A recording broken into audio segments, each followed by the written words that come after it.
Directing traffic, gonna go deep, has a man deep, it is caught for the touchdown, Corey Davis! What does he do? Attacks leverage. If he's outside leverage, he doesn't want you to beat him outside. So stem towards him, hold him outside, stamp outside. Drive face, full cell vertical, get into the blind spot, and he absolutely burns him. Corner is lost. He literally has no idea where Wilson is. Really high floor, really high ceiling. We could be talking about the best corner in the league. Sauce can do that. This is actual film. This is actual football talk. It's a football show. We're supposed to talk football, not storylines.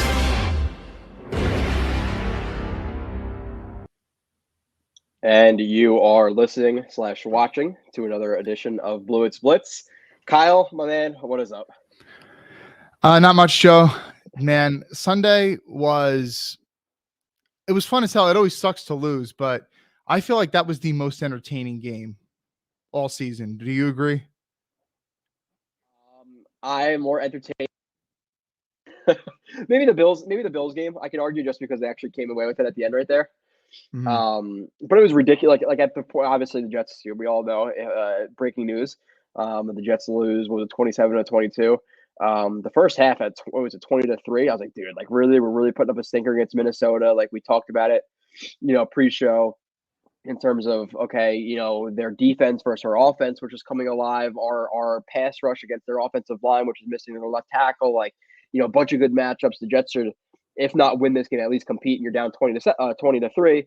And then obviously they come roaring back in the second half. So the second half was exciting, heartbreaking to say the least. But with that being said, I'm gonna say Buffalo was a little bit more better, or a little bit more better, better for me. One, because I was there, and two, that I have a story about being there, but nonetheless, being at the stadium and coming out and seeing the Bills fans, pouting and all that stuff was a little bit more fun. But this was up there. Yeah, I hear you, and I'm sure that had I been at that Bills game, maybe I'd feel a little bit differently. But I don't know, for me, and I'm curious to hear, and I'm sure we're going to talk about it, your thoughts on Mike White. But I think for me, that might have been part of the reason why I was a little bit more excited, because granted, I know that the stat line doesn't look great with 0 touchdowns, 2 interceptions, but I mean, I replied to one of Michael's tweets and I said, I can't remember the last time a Jets quarterback hit as many big throws in a game as that one. Yeah. So I don't know, maybe I'm a little bit higher on his performance than you are. This is part of the reason why we talk every week during this season, to kind of get an idea of how each other feel. But I think that's part of the reason why I was really excited. So, man, that would have been a hell of a win on the road. Yeah. We'll delve into it. I'm a little bit under the weather, so if you hear me sniffling or my mic goes off or the camera goes off, I'm probably blowing my nose and trying to get the beards out of my mustache. So it's whenever the Jets caught, I caught it as well. So I'm going to apologize for that right now if it happens. But we'll say hello to the chat. We got I think this is the first, Kyle. I think this is the first that we got a super chat before the show even started. So. Andrew, what type of contract can Mike get if his play continues? I'm assuming he's talking about Michael Clemens. $4 million? I don't know. No, but Kyle, Mike White, he continues to play at this level. Obviously, like you said last week, or this prior week, obviously 2 interceptions. We could argue the Corey Davis one late in the game. I think in that instance, and I got to see if I'm doing a film show this week. It's just I'm struggling a little bit, so I don't know if I'm going to do it. You're just going to hear me sniffling into a mic for 3 hours. It's a little bit easier when I can mute myself talking to Kyle. But you could argue he had Elijah Moore there over the middle, and he was covered by a linebacker. Maybe he could have threw that ball. They could have got up on the ball and then spiked it. But regardless, you had a last second play that was a pick. You can't really kill him for that one. And the other one that he had was obviously Corey Davis, and he threw maybe a little bit behind him, but there was pretty clear pass interference on that. Like it wasn't necessarily bang bang, it was like bang bang. Like there was a good delay there. So I'm surprised that wasn't called. So I'm not going to kill him for that one. But nonetheless, we'll get into his game and every single play. But overall, he's been playing very solidly for the Jets, regardless of stats. We're going to have the stat humpers out there. 0 touchdowns, 2 picks. I don't think we have a lot of those on these type of streams. I think people know what this stream is about. I think they can take that shit to some other stream. But nonetheless, he was impressive. So he continues to play like this for the rest of the season, considering the Bills' defense is pretty hard, but past that, and they're not the Bills of last year. They're not the number one, but they're still pretty solid. But past that, you have the Lions, the Jaguars, the Dolphins who are struggling, the Seahawks whose defense is struggling. So we're going to anticipate he continues to play at least at this level. what do you see his contract being? Is it, and that's a whole offseason conversation. Is it from the Jets? Is it not from the Jets? That's going to be really interesting. But right now, he continues his play. He extrapolates 2 games to the next 4 games we have. What contract do you see him getting in free agency or from the Jets? Man, this is a hell of a question to ask right now. Yeah, it's hard. I don't know what stands out in my mind, and neither you or I are contract experts, No. but what kind of makes a little bit of sense to me is, and granted, this was years ago. This was post AFC title game appearance, if I'm not mistaken, 2017 season. So we're talking 5 or so years ago. Blake Bortles ended up getting like a 2-year, $18 million deal from the Jaguars. And if I'm not mistaken, I think a lot of that guaranteed money was in the first year. So they kind of had an out in the second year, an easy out. So there's just not enough tape. Even if he does play pretty damn good down the stretch, it's still not enough tape to warrant giving a 5th round pick a massive deal going forward. Right. Yeah.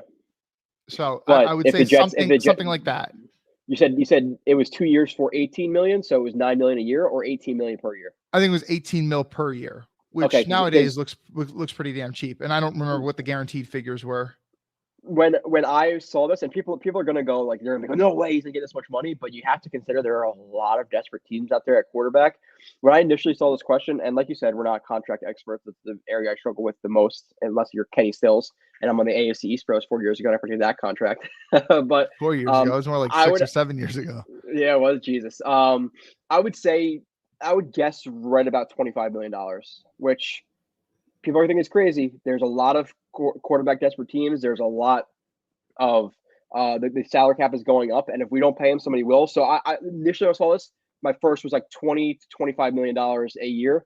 If he continues to play like this, I'm not saying you pay him that now, and I'm not even saying I'm willing to pay that contract, Kyle, because that's a whole different discussion we have to have. Is okay, would you rather pay? Let's cut the pie and say, okay, it's $22.5 million a year. Would you want to pay that for Mike White, or are we paying Jimmy G $35 to $40 million a year, whatever that's going to be? Obviously, he didn't break his foot, but I think he had a Liz Frank injury, so he actually might be back for the playoffs. So it's not going to be like a long-term thing. But it's a really interesting conversation because not like, and this is kind of the same thing with Zach Wilson. It's just kind of folded into a different conversation now. It's the Jets have to know what they're doing at quarterback for a Super Bowl run. It's not like, oh, well, we're 4-8 and we can figure out what Mike White is. We'll give him a 2-year contract. We'll sign him if he's not good. We'll find another quarterback. We'll be high in the draft. It's no, your window is now. He better be the guy. So it's not just Mike White. Okay, he's good. Let's give him $25 million. It's Mike White over, and obviously we have to see what happens with all these quarterbacks, but it's Mike White over Aaron Rodgers. It's Mike White over Derek Carr. It's Mike White over Jimmy Garoppolo, and obviously more money and some trade assets with some of those guys. But nonetheless, like, this is a decision you're making for a Super Bowl run. So it's not just, oh, he's good enough to be a quarterback. He has to be the quarterback. So he has a lot to prove to me in 4 games. So that offseason conversation is going to be one we're gonna have to really delve into. It's going to be interesting to say the least, but hopefully he continues to perform, and then we'll worry about that, mid January, whenever it's going to be. So yeah. So whenever you talk about contracts, like, the really big question is always like, what is the guaranteed money? And when I said Blake Bortles 18 million, I was thinking, okay, well, that's 5 years ago, so obviously that figure wouldn't be that, but like, what would the guaranteed money be? Like, you'd want to like not give him a ton. Like, he's not going to get, for example, like Deshaun Watson got a fully guaranteed contract. Like that's obviously it's not going to be, or a huge portion of it couldn't even be fully guaranteed. And I think you'd only have to give it for a certain point. Like, I think you have to give yourself, if you're the Jets, you'd have to give yourself like an easy out after like 1 year, because it's just not a big enough sample size where you can say like he is the guy going forward. So it still would have to be kind of prove it. Okay, you will get this second, maybe this third year, if you kind of ball out and keep continuing to it. Otherwise, it's you're just going to get this small guaranteed portion for this 1 year. But yeah, I mean, in terms of what would the yearly value be, it would probably have to be somewhere in the 20-25 million range, because now we're talking quarterbacks are, some of them are earning like what, $40 something annually. So, that makes sense. $40. Yeah. I wish 40 mil. 40. No. Yeah. So let's see. How many tackles will we lose this week? I don't know if we can lose many more, Kyle. Obviously, Max Mitchell is out now on the non-football injury list, which I believe is because of blood clots. But it's crazy. I posted something like the tackles that we've lost. Like you had Becton go down. You had Fant, who was playing injured, then go down and just come back. You had Dwayne Brown, who was signed, and a week later he hurts his shoulder. You have Max Mitchell, who plays decently at first, gets injured, comes back, blood clot. You have a Bowie who plugs in. Okay, he's okay. Like for a backup reserve guy who's coming in, he gets injured. He might be out for the year. I think he's on IR, but we're not sure if he's gonna be out for the year. Like it is ridiculous how many injuries they face there. And then by the way, you have a right guard, or no, you have a left guard who moves to right guard, who then moves to left tackle, who then moves to right tackle, is playing well. He's out for the year. Like it's been absurd with their bad luck and injuries in the offensive line. So hopefully they get that figured out. The offensive line is gonna be another interesting spot in the offseason in terms of, you don't know if Brown's gonna be here. You don't know if he's gonna retire. You don't know if you even want him to be a starter next year. McGovern's not here as of right now. Fant's not here as of right now. Back then, we have no idea what he is. Is AVT playing tackle? Is he playing guard? Like the situation is crazy with the tackles. But as of right now, it's Brown and Fant. And I put it up on Twitter last week. I was like, listen, like I don't think it's locked in either way, where it's Mitchell or Fant playing right tackle. But it's an interesting conversation because again, if we're 4-8, we play Max Mitchell and you ride it out with him the rest of the year, and he develops, and you figure out if you have a tackle going forward or a starting tackle going forward. But obviously, the Jets are in the midst of a playoff race. So do you play the better player? And everybody on Twitter was like, no, there's no way you play Mitchell. Fant's trash. Fant has never been average. Like all this stuff. I'm like, dude, I think people are misremembering Fant and their latest. People are prisoners of the moment, and they remember what you've done for me recently. And Fant was obviously injured to start the year, and he struggled mightily. But prior to that, his left tackle season for the Jets last year was actually very, very good. And at right tackle, I thought he was at least okay. So I brought it up, like maybe he will play over Mitchell. What happens? They go into the game. Mitchell allows a run stuff, a sack, maybe another bad play in there, and then he gets replaced by Fant mid game. So that's the tackle situation going forward. But obviously, it's not ideal. Yeah, I mean the Jets have definitely had some of their seasons, even in recent years, where they've gotten really banged up, but just such a revolving door at one particular position, and like. One position is like, okay, well, we're going to sign a guy to replace this guy, sign a guy to replace this guy, and they just keep getting hurt. It's can't really think of another time like that when we've had such a revolving door at one particular position. Anyway, it sucks, but Fant kind of stepped in and did an admirable job. And he did well. Yeah, he played really well. Yeah. So I did see it. I think you did fix your sound because somebody was saying fix your sound. I just saw that, and it was coming. My sound was coming through my AirPods and not my microphone. So that's why I was gonna assume that's what it was. Yeah, I didn't check it. Joe Nelson says I got to go to my first NFL game last week in Minnesota, and it was crazy. Got to say something to G-Dub at the beginning of the game, and it was one of the coolest moments of my life. Well, one, what'd you say? Awesome environment to go to your first game, obviously. And obviously, the Jets losing is not ideal, but at the end of the day, it was still an exciting game, like Kyle said. But walking out there with a victory would have felt much better, trust me. Seeing all the Minnesota fans in their home stadium walking out, being upset that they lost the game. There's no feel like, listen, I love going to home games. I love going to home games and being with the crowd and all that, and being excited with a win and hearing the Jets chants walking out. But it's a lot better when you're in an away stadium and you're hearing Jets chants from like 10% of Jets fans instead of 90% of Jets fans. Like it is so cool to go to games or away games and see victories. Obviously, Green Bay, I haven't experienced that one yet. How many away games have you been? What stadiums have you been to, Kyle? Buffalo, Carolina. Carolina. Buffalo and Carolina. Is that it? Is that it for me? That might be Buffalo, it. Carolina. Yeah, the only games I went to where the Jets won, and I've been to at least I don't know 7 to 10 stadiums maybe.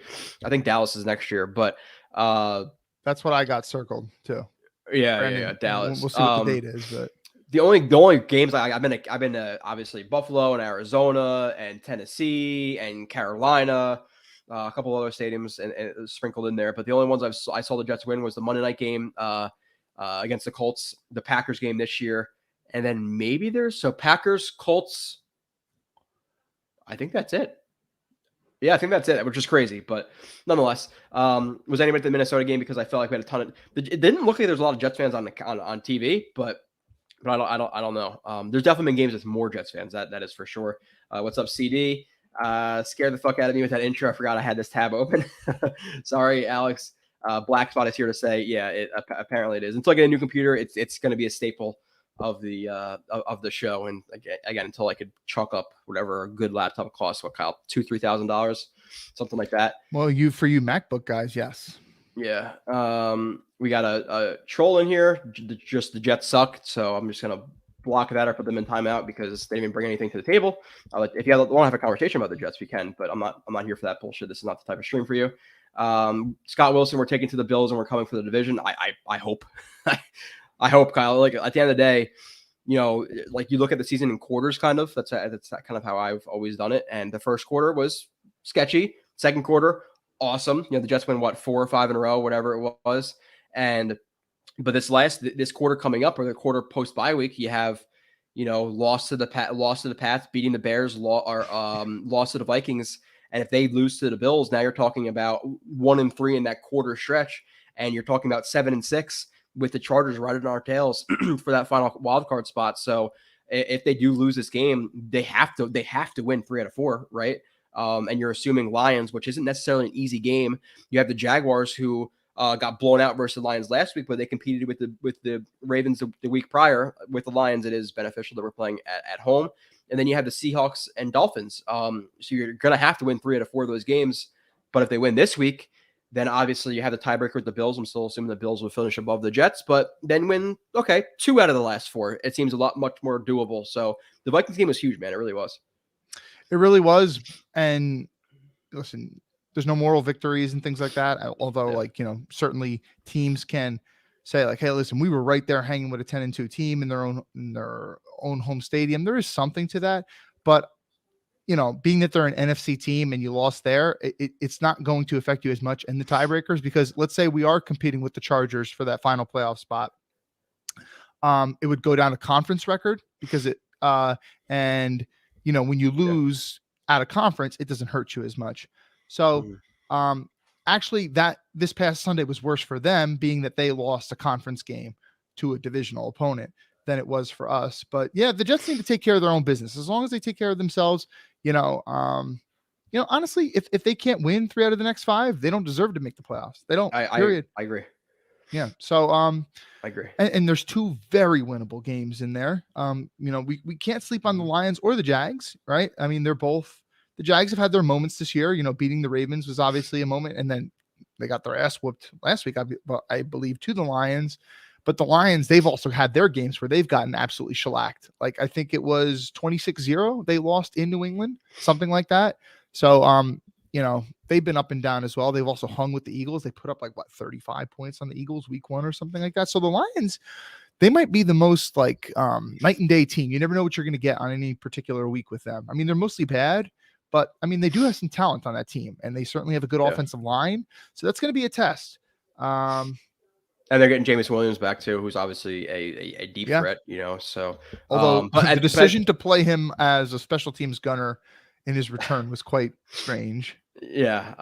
But with that being said, it's like you said, if they don't win 3 out of 5 games, they don't deserve to be in the playoffs, Kyle, because you can't get swept versus the Patriots, who are a lesser team. You had plenty of chances at the end of the game, and in the red zone versus the Vikings, which we'll talk about. They're a better team than the Lions.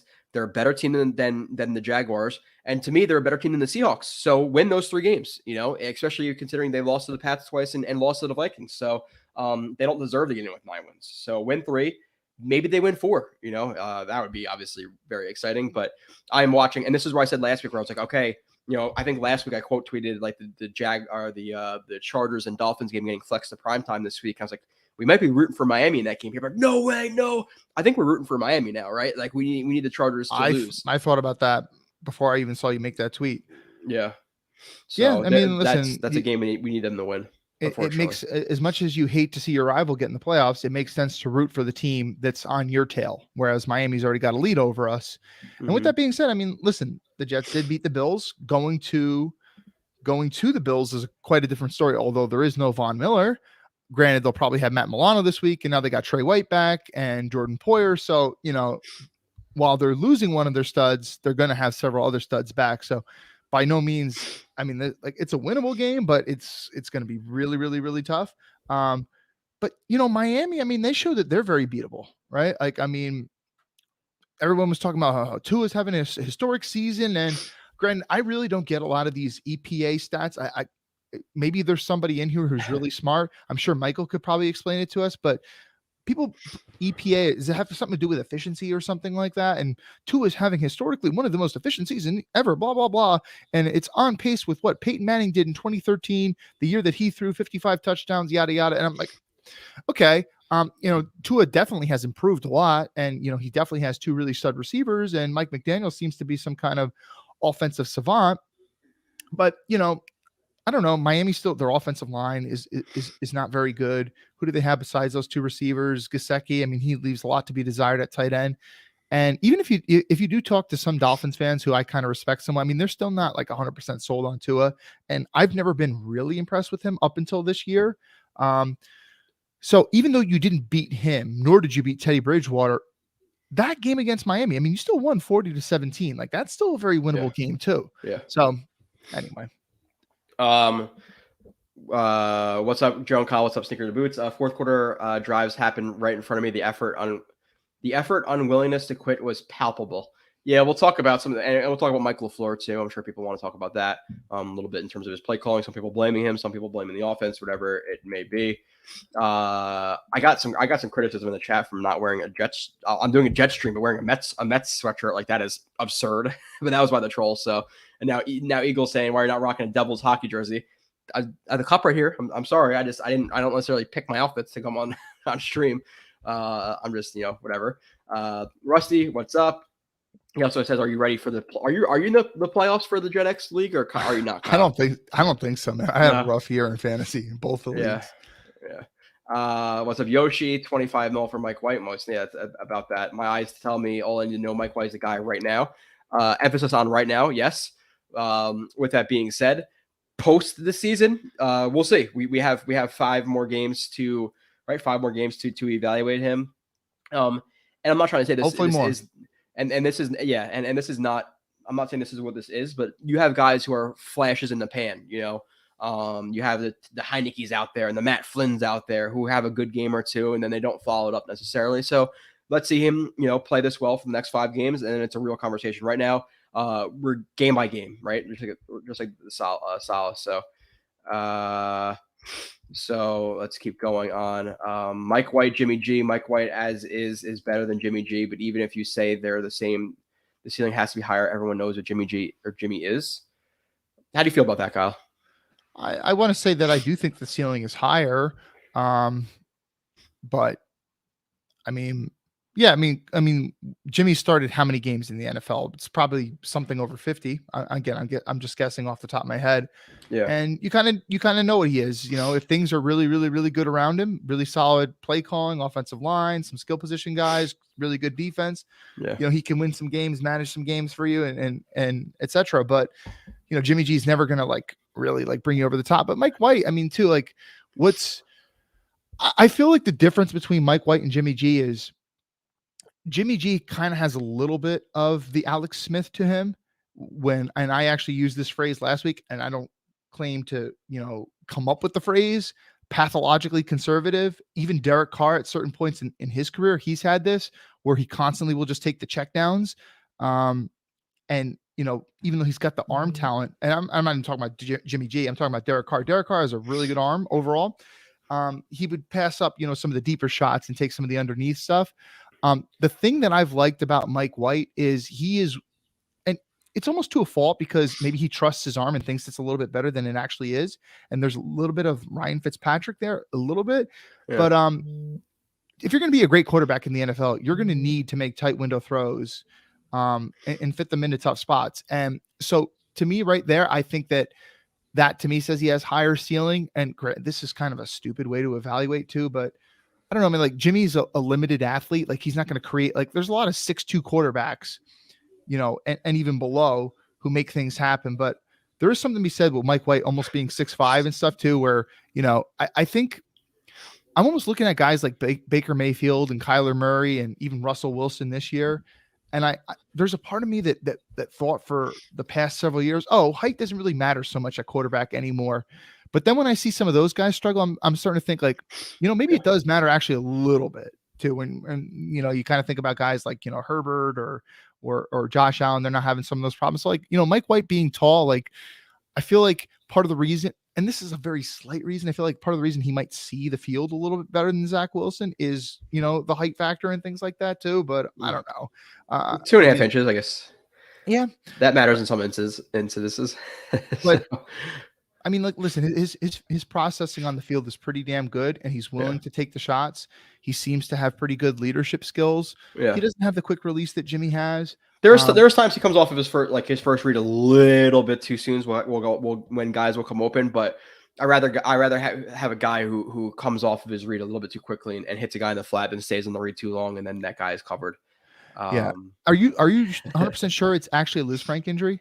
I didn't know that. I think it is Liz Frank. I just know it's not a broken foot. That's all Okay. I know. So if it's Liz Frank, that's a really bad injury. And to have a Liz Frank injury in December, is Jimmy D even going to be ready by training camp? Okay, so it's not Liz Frank then, if that's what I'm saying, because the thing is, they said he might be ready to come back for the playoffs, so it's not Liz Frank then. It's something else. Yeah, definitely not. Michael Jara, love you, favorite streamer, appreciate that. And he says you saved my life, which if I appreciate that again. And he says the A for the podcast time it has to hit. So he's going. I don't know what that's about. I don't know if it's like a student of yours or whatever it may be. But nonetheless, I know it is okay. I know Brees got hurt, but this is the best draft class in NFL history. Superstar corner, receiver, and back. Yeah, no, legitimately, right? Like you're looking at the best corner. Obviously, I argue Tyreek Whelan, but every time I watch him play, it's like an underthrown ball that he picks off, or Leonard Fournette throwing a ball to Tom Brady that he picks off. Receiver, Garrett Wilson, you could say is the best receiver out of this draft. Now, again, you can argue Olave, but I'd argue with more consistent quarterback play, Garrett Wilson would be better with his stats this year. And even just in terms of his ceiling, I think it could be a legit top 10 receiver. I don't know if Olave has the skill set to do that. And obviously, Brees Hall was dominating. So you're looking at three studs. And even guys like JJ, Michael Clemens, we have to give credit to, like for a fourth-round pick, dude, he's been playing pretty well in the run game, and even as a pass rusher with his bull rush, so he's been impressive. So, Joe Douglas has killed it. That's what the people are like, oh, he failed that special quarterback. Teams too. It's crazy. He's made several big plays on special teams this year. He contributed to the block, I believe, in Green Bay. He's had some tackles on kickoff. Like, imagine that big old man running down on kickoff, man. You'd be scared as shit. Okay, so let's see. Joe cleaned the dust off your camera. Yep, not there. Sorry. Come to Los Angeles. The Jets are here, and your drinks are on me. It's a stadium I have to hit eventually, Scott Wilson. So I will promote everywhere I'm going to. I would hope that when I go to Los Angeles, like I could see. Well, the Chargers and the Rams play in the same stadium, right? It's at SoFi, so I would have to go there twice. Even though like I would kind of want to go to see every team in their stadium, but maybe I get lucky and like they. Well, no, you really wouldn't have one play Thursday night or Monday night and the other one play Sunday. So maybe that's a stadium I wanted to hit once. Like I wouldn't go to MetLife and say, oh, well, technically I have to go to a Giants home game there, right against the Jets. Like I've seen the stadium, so it is what it is. Maximus says, I thought you said Kyle did go to Kansas City, but that wasn't for a Jets home game. We're talking about the Jets or Jets away games. Stickers of boots. I guess let's hit on this now, Kyle. Just because we could do it like segment by segment, quarterback, running back, receiver, all this stuff. But the Mike LaFleur criticism. What do you think about it in this game? Yeah, sorry, I might have some noise right here temporarily because of my freaking washing machine. But anyway, so I'm kind of muting my mic just like you are, but it shouldn't be that long. Yeah. Anyway, so what the hell? So in terms of Mike LaFleur in the red zone. Yeah, I don't like it right there. I would have ran Bam Knight several more times. It's unfortunate. I mean, they did run him a couple times there. It just wasn't really blocked that well. It wasn't schemed that well either. Like, the offensive line struggled in the run game this game. They struggled a lot in the run game. Yeah. I mean, you're letting Harrison Smith shoot right through. And credit to Bam Knight, man. I mean, making him miss in the backfield. They also had that one, I believe it was an inside zone run where it was completely stuffed up the middle, but Bam Knight just kind of completely reversed and brought it to the 1 yard line. Yeah, it's like the 4 or 5 yard line, right? Yeah. So, and I'm sure that probably most people in here, being that this is a smart group of people in the chat, JJ Watt, I believe, was it a tweet or was it him on a podcast appearance or something like that? But he was saying, and this is a guy who's been in the league for a long time and obviously played an extremely high level, and he's a pretty smart guy too. He was saying that the hardest play to defend in all of football is the quarterback sneak, and he doesn't understand why more teams don't do it. And granted, our only touchdown came on a quarterback sneak, albeit sketchy ass sneak. But you also wonder, okay, Mike White is a big, long, tall guy. why not do the Drew Brees type thing where you jump over the pile, over the line. and extend the ball, right? Like Yeah. it's almost pretty much a guaranteed. And like, even if you fumble, as long as you break the plane, it's good. You're good. Touchdown, right? Like, it's so much harder to throw a fade route, even if it is to Garrett Wilson, who's a great player, and expect him to catch that over a corner than it is to literally reach inches with a football that you just snapped, right? So I don't know. I would have loved to see more quarterback sneak there. Anyway, go ahead. And the thing, the thing with that is too, like, I'm not sure. Listen, I'll be completely transparent. Like, when the Jets win, I'll listen to a Bills podcast, I'll listen to a Vikings podcast, whatever it is, just like soak in their misery. And I'll listen to the post game press conference, all that stuff. When they lose, I want nothing to do with it. So I didn't listen to it, but I believe Salah said that was an RPO with that Wilson fade.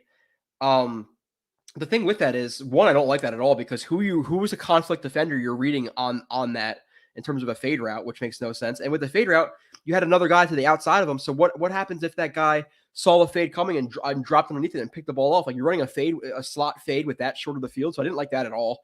And then one in a shotgun, which it is what it is. Like, you still have the threat of the run there, but fourth down, you go empty, like no threat of the run at all. So the safeties and linebackers are just squatting on routes. Like, they have nothing to read in the backfield. So didn't like that. But even past those two plays, Kyle, like I wrote it down for the show if I do the show this week. Third quarter, 10 minutes and 38 seconds left on the Vikings 21, 1st and 10. Jets run an end around throw by Garrett Wilson, nothing open, obviously. Now 2nd and 10. Next play, you have a shovel option to Conklin for 3 yards. Okay. Later in the quarter, 2 minutes left in the third quarter, you have a screen to Barrios, block in the back, which Barrios reverses the field and should have just went to the inside. Now, with it being said, I'm not excusing George Fant, because the guy's back was presented to him for a whole 2 seconds, and he still pushed him, which is by far just really dumb. But you had the screen to Barrios blocking the back. The next play, you had a fake screen to Barrios with Davis on the outside running it out and up, and Wilson over the middle, again trying to get a little bit too fancy in a condensed field. In the fourth quarter, after the Wilson big gain and catch and yak, you have the Jets at the 11-yard line. They run a fake screen right to a screen to the left to Van Knight for 2 yards. And then the next play, they have a jet sweep to Barrios for a yard. Like, they move the ball 20 fine. He gets into the red zone. It's fucking end arounds and throws to receivers who are trying to throw it to another receiver. You have screens. You have fake screens to seams. You have a bunch of shit. Like, he got way too fast. So it's not even just that 3rd and 4th down play. It's those plays I highlighted it too, where as soon as he got into the red zone, it was 1st, 2nd down, running plays that we weren't necessarily executing well, and didn't get us to that point in the drive. So to me, Mike LaFleur is to blame for a good amount of this game, where he just outsmarted himself, where Mike White was running a standard drop back, simple offense pretty well, and they got in their own head in that red zone. Like I said, I just highlighted multiple plays back to back in that second half is the reason they didn't score. So not only that 3rd and 4th play, but I think those plays were a big problem for me as well. Yeah, I completely agree. Even though it wasn't very good, and they still had their chances, right? Like, even I mean, who do you blame more on the Barrios almost touchdown? Do you blame more Mike White with the throw, or Barrios for not hauling it in? I would say it's more on Barrios, because he has it on himself, and it looks like he has it pinned to his shoulder, but then as he hits the ground, he tries to readjust, and that's when it pops out. But at the same time, Mike White has to put that ball in front of him. If the ball is in front of him, it's an easy catch into the breadbasket. So the ball was behind him, and that's the thing with Mike White this game, and we'll I guess we can get to him in a little bit too. But he had a couple balls that were behind guys. He had that ball. He had the ball that Corey Davis that was behind. Even listen, and we'll talk about Conklin, all this stuff. Like Conklin, you go back and watch those plays. I think people will see, oh, the ball was thrown to him, he touched it, dropped. All drops were not created equal. It's not like it hit him in the chest and he dropped it. The one ball was behind him. He caught it like this to his left side. The corner or the linebacker or safety gets his hand in there, and it's a drop. Okay. It's a drop, but it would also be a very, very nice catch. The guy punching through your hands for you to bring that in. You'd have to show ridiculous strength in your hands to catch that ball. And even the ball that Mike White threw to him on the, I forget what the concept was more in the red zone, and he runs the out route near the front pylon of the end zone, probably 3 or 4 yards off of it. Mike White puts the ball a little bit behind him, goes to catch the ball, and there's contact as soon as he catches the ball and he drops it. So yeah, there were 2 drops, but it wasn't, again, all drops were not created equal. So Mike White had a problem with putting the balls behind guys. With that being said, it's not like Zach Wilson throwing balls 15 yards over guys' heads, but still you see the accuracy a little bit better. And then obviously you go to the last play of the game for the Jets, at least on offense, and that ball is behind him. Where if it's perfectly led, he doesn't have to worry about readjusting to the ball and pinning against his shoulder because it's right in his chest. But with that being said, he had both hands on the ball, so I'm going to put it more on Berrios than Mike White.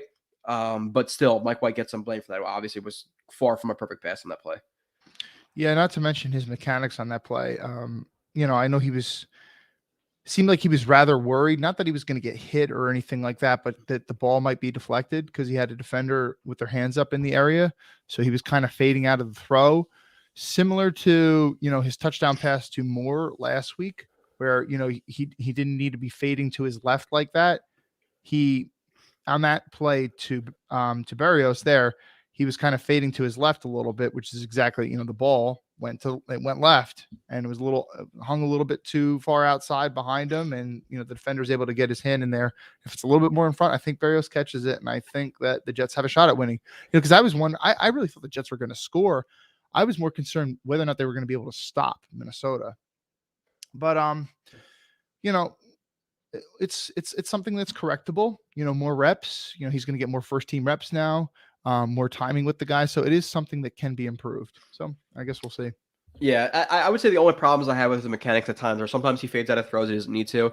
And there are times where he overstrides a little bit, where he's a pretty wide gate. But do you think that when he overshot Garrett Wilson on the deep play where he roasted Pat Pete, do you think there was an overstride there on the throw? I'll go back and watch that in like 2 seconds once I get to another chat. But this is Ronald Perry is funny. Dolphins D lost to Mr. Irrelevant. No room to talk. And it's funny because I saw it on Twitter where like after the Jets beat the Dolphins, like, great, you beat our third string quarterback, all this shit. You pieces, you never beat us with Teddy Bridgewater or all this. And then people are like, well, does it count when you guys lose to a backup or when you guys lose to a backup quarterback? Like clearly, it goes both ways. So you guys should have beat the Niners, right? Because you're playing their backup quarterback, So, and again, the Jets beat them 40-17. Like spot them 2 touchdowns, 3 touchdowns, and we still win that game.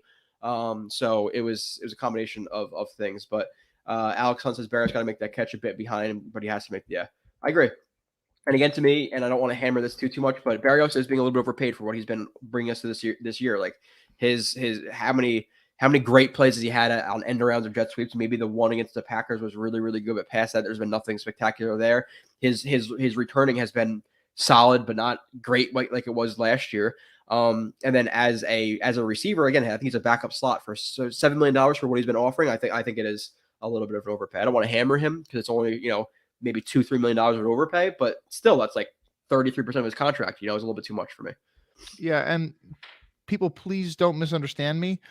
I can't really think of, I think there was one example where he muffed a punt against New England and it went out of bounds, but he really doesn't muff punts. So he's very good there. I'm very confident with him catching the ball. Unlike, when we had guys like Jalen Marshall in preseason returning some stuff, you get a little nervous that they might muff it. But in terms of his hands as a receiver, despite the fact that he hasn't caught a lot of balls over the year, his drop percentage, I would assume, is pretty high because he's had some pretty big drops over the years. Yeah. So that was nothing new that we saw there. I just watched that play back. I do think it's a tiny bit of an overstride, not too bad, Kyle, but a little bit. And that's something I saw on Twitter. Like people are like, "Oh, Berrios is so reliable. He never drops balls." He dropped quite a few balls when he was the primary or one of the primary targets for the Jets when they were obviously had injuries at receiver and when they just weren't as talented as a receiver. Like I remember, was that the Colts game with Darnold where he was running in the end zone and then he dropped the ball against his chest? Like he doesn't have perfect hands. So I saw that out there on Twitter specifically, and that's it might have been. I know he had a drop against the Rams. It was a really nice throw by Darnold, actually, where Darnold kind of bootlegged out of the pocket. Well, not bootleg, but he scrambled out of the pocket, made a really nice throw on the run, hit Berrios right in stride, and I'm pretty sure it just bounced right off his hands. Yeah. Drew asked, do we cheer? I'm cheering for the listen, at the end of the day, like perfect scenario is the Jets win at least one of the Patriots games. They win the Vikings game. I'm saying, yeah, root for the Chargers because we want the division, all that stuff. But at the end of the day, we're at 7 wins. We have a tough game coming up against the Bills. And obviously if we lose to the Bills, and definitely no doubt about it, root for the Dolphins. With that being said, do I understand people being a little bit more optimistic and saying, oh, well, we beat them.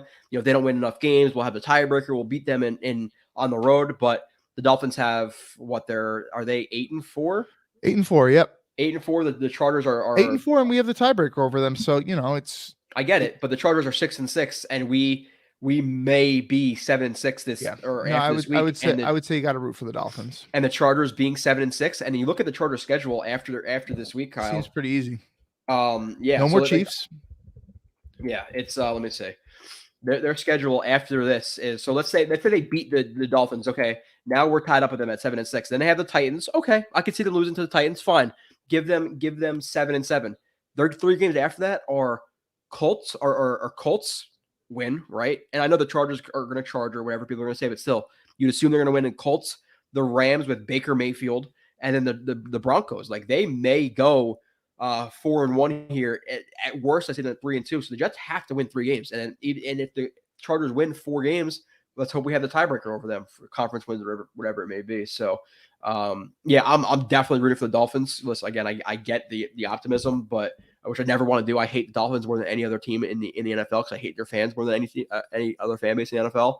But I want to make the playoffs. I think that's the safest route to go. Fire Sports says, how is Quinn not getting more love at Defensive Player of the Year convo? Top 5 at worst. It's because he's not Aaron Donald, and defensive line, especially defensive tackles, are not sexy. Like, you're going to have the TJ Watts, the Myles Garretts, the Nick Bosas, the corners all up there before you're going to have interior defensive linemen, unless, again, you're Aaron Donald. So that's kind of the reason. It's just the position. Jealous Beanbag 56.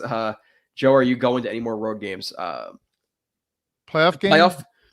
Playoff game, maybe. Now, if it's in Kansas City, I don't know. I don't know if I'm going to fly out that far to Kansas City. If it's the Titans, I might make it happen. Joe, if it's in Kansas City, you're going. Shut up.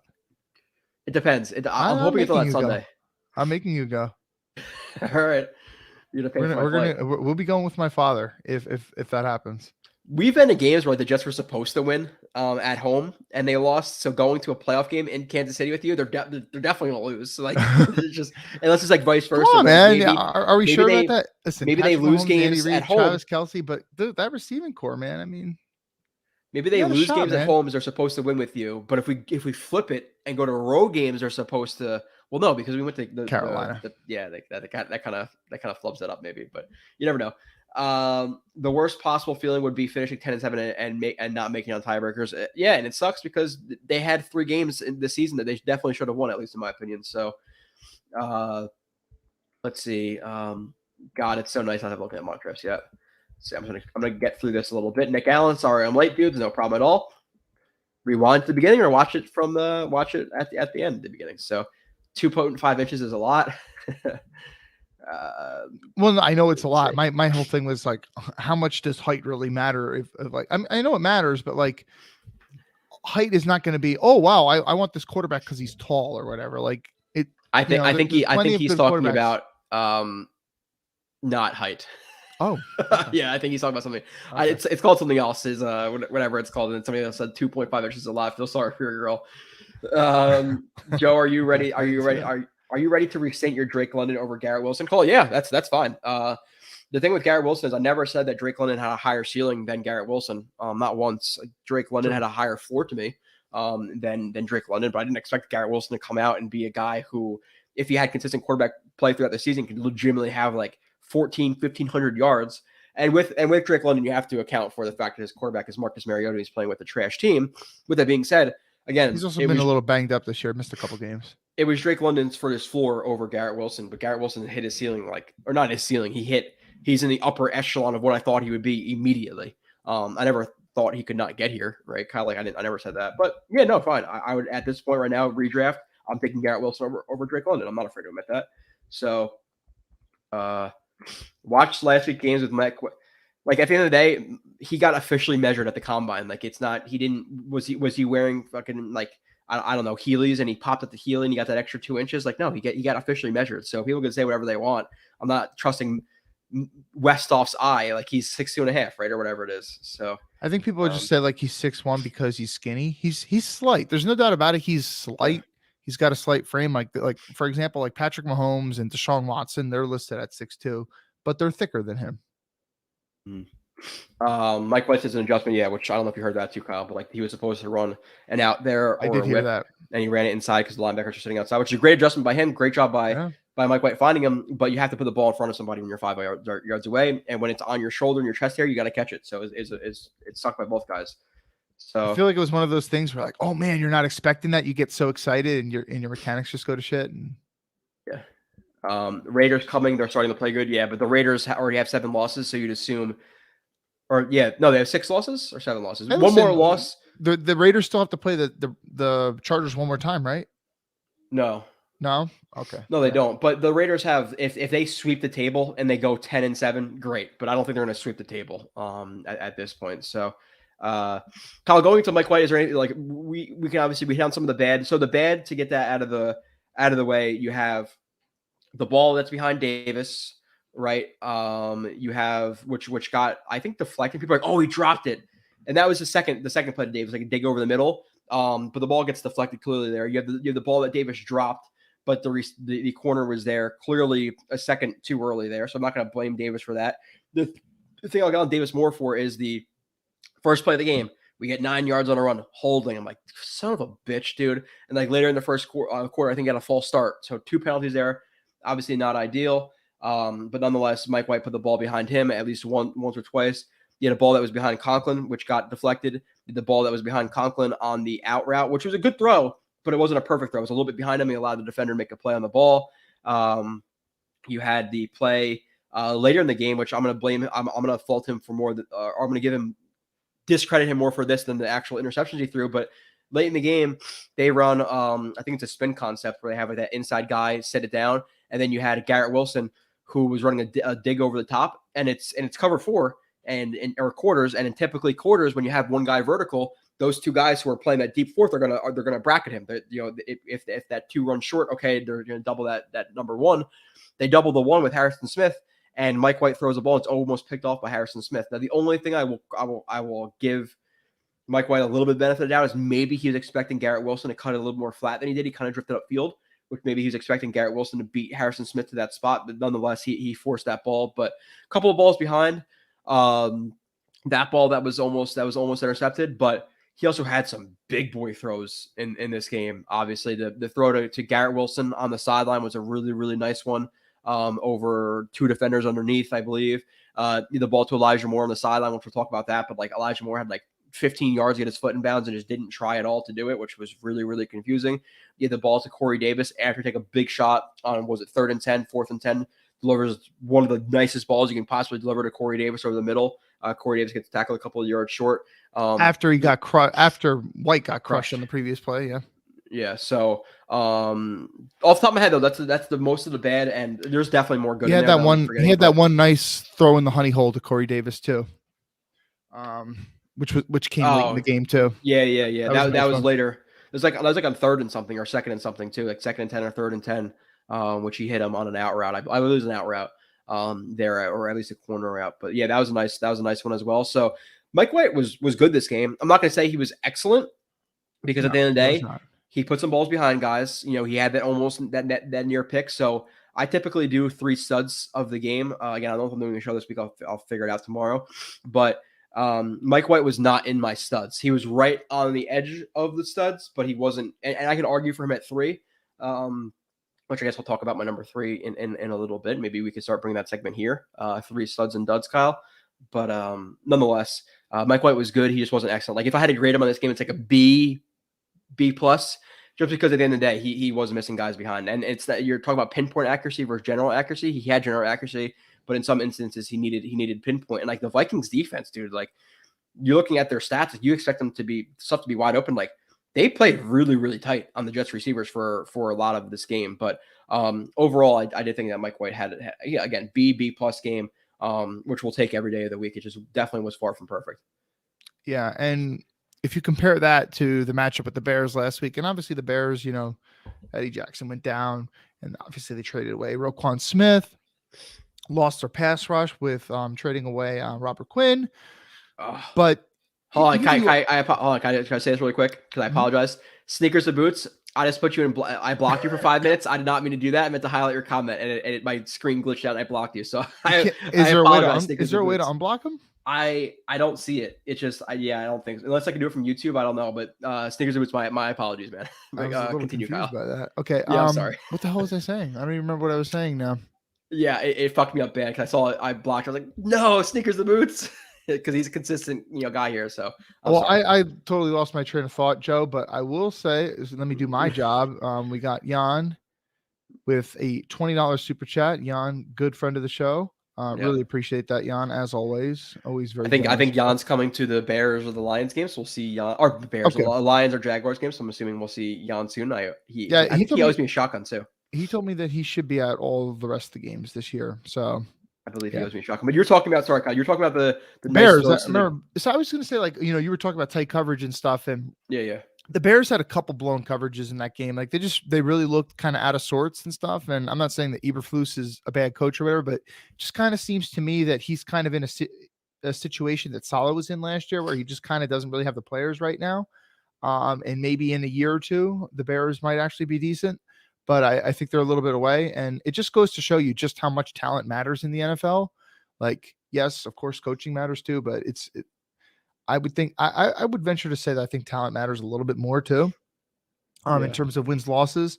But they definitely made things a little bit harder for the Jets, and they definitely tightened up in the red zone a little bit too, man. If Garrett Wilson was able to, get that long touchdown and he didn't step out of bounds, right? Like that's where those explosive plays matter. Oh man, it's so close, dude. That and like Mike White in terms of some misses that we didn't highlight as well. And there was that nice throw to Uzama up the sideline too, which I gasped a little bit because it was a little bit high, and like Uzama's not the most agile in terms of adjusting to the ball. He does have good hands though. You got to give him that. Good hands. But the play where he overthrew Garrett Wilson, which he probably is still running at this point, like it was an 85-yard touchdown that he most likely missed there. Now that's assuming that he outruns the safeties and slow up for the ball, but he absolutely cooked Patrick Peterson on that stutter go. By the way, he's really good, Garrett Wilson, with once he gets by someone, like using his arm to wipe over. Like he's really good at clearing guys with his arm. The only thing with that is, and Mike White should have just put it on him. The only thing with that is typically at a double moves like that, you're expecting the ball a little more deep. So the fact that he looked for that ball immediately could have slowed him down a little bit. Obviously, you're faster with your eyes forward. So he looked back a little bit too soon, just typically in how you run those routes. So that might have slowed him down a little bit, but you still want to see Mike White have better accuracy. And the play that really hurt as well, Kyle, was later in the game. I forget what the exact concept was, but there was some pressure. Mike White rolls out to the right. People say Mims was open over the middle. He had to throw the ball across his body, drifting out to the right. That'd been a very hard throw. And then Elijah Moore does a good job sitting down on the sideline. He's wide open on the sideline. Mike White sees him, throws a ball, and throws it 3 yards too far out of bounds, where Elijah Moore would have had a first down. And I believe that would have been like first and goal inside the 10-yard line, because that was the third down play right on the last drive. Is a second or third down play late in that game. And he missed Elijah Moore, who was wide open on the sideline. Now, Elijah Moore obviously missed the one that was wide open earlier, where he could have toe tapped very, very easily, which was very frustrating. Like, dude, it wasn't like, he was really close to getting he might have been able to get it. Like, it didn't even look like he tried to get his foot down. Like, he was afraid of falling on his face and rather just walked out of bounds cleanly and not have to like stretch for it. Like, that was I'm not trying to shit on Elijah Moore, but that was an embarrassing lack of a toe tap. It really was. There's really a part of his game, and I've been saying it all season, and I don't even know if I've said it at point. I feel like I did say this a little bit too when we were talking about some of his college tape. There is I think he kind of prides himself on being too cool for school and kind of like, God's got me. I'm not going to get too high, not too low type of thing. Like, I think there's like a part of his, I'm not saying he's not a tough player or something like that, but I think there's a part of him that, like, instead of having this like give 100% on every given play, like, oh yeah, this was a bad miss. Like Garrett Wilson, he takes certain plays off. It's 3rd and 10, Kyle, before the last play of the game where he throws a pick.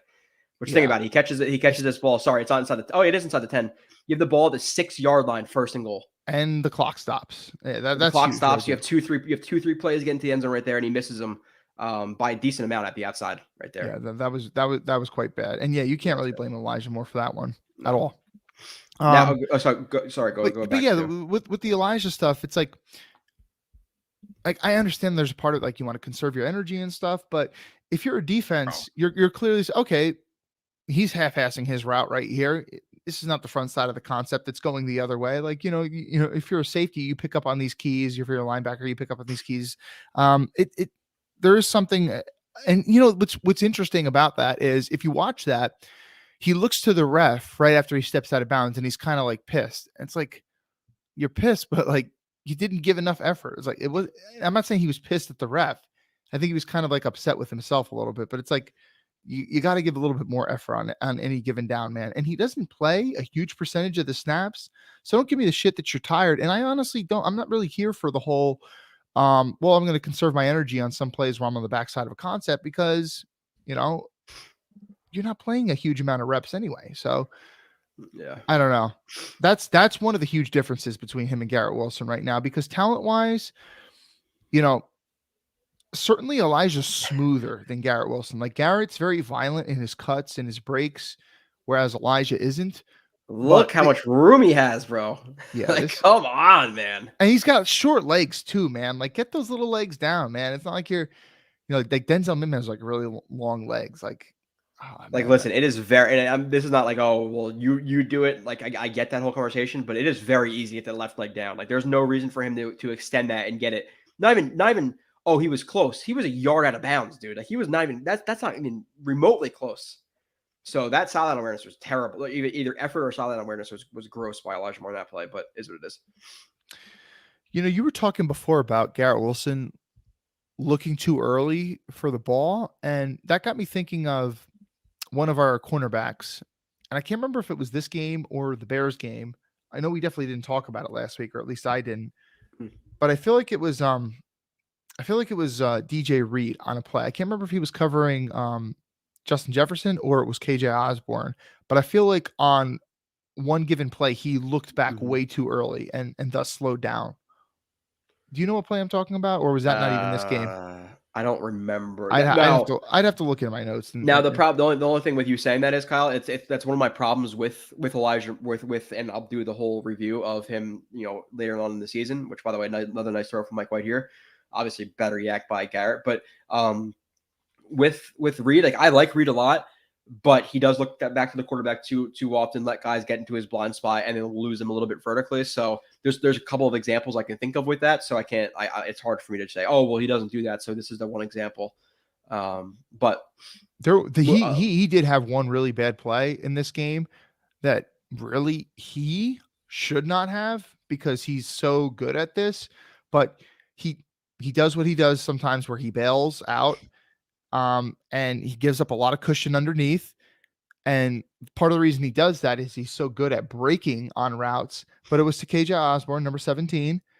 And, he ran like a deep curl route, and Reed not only gave up a lot of space, but he was so slow at breaking on that ball. And it ended up being a first down. Oh yeah. Thank God. And listen, and we'll talk about the Jets defense, which I don't care what anybody says. The Jets defense was bad this game. They got lucky that Kirk Cousins was not good, because they could have drove it down the Jets' throat a couple of times. You had the ball that was behind Justin Jefferson. You had the ball that was missed here, which I'm not saying that he necessarily scores a touchdown here, Hawkinson, but he's running.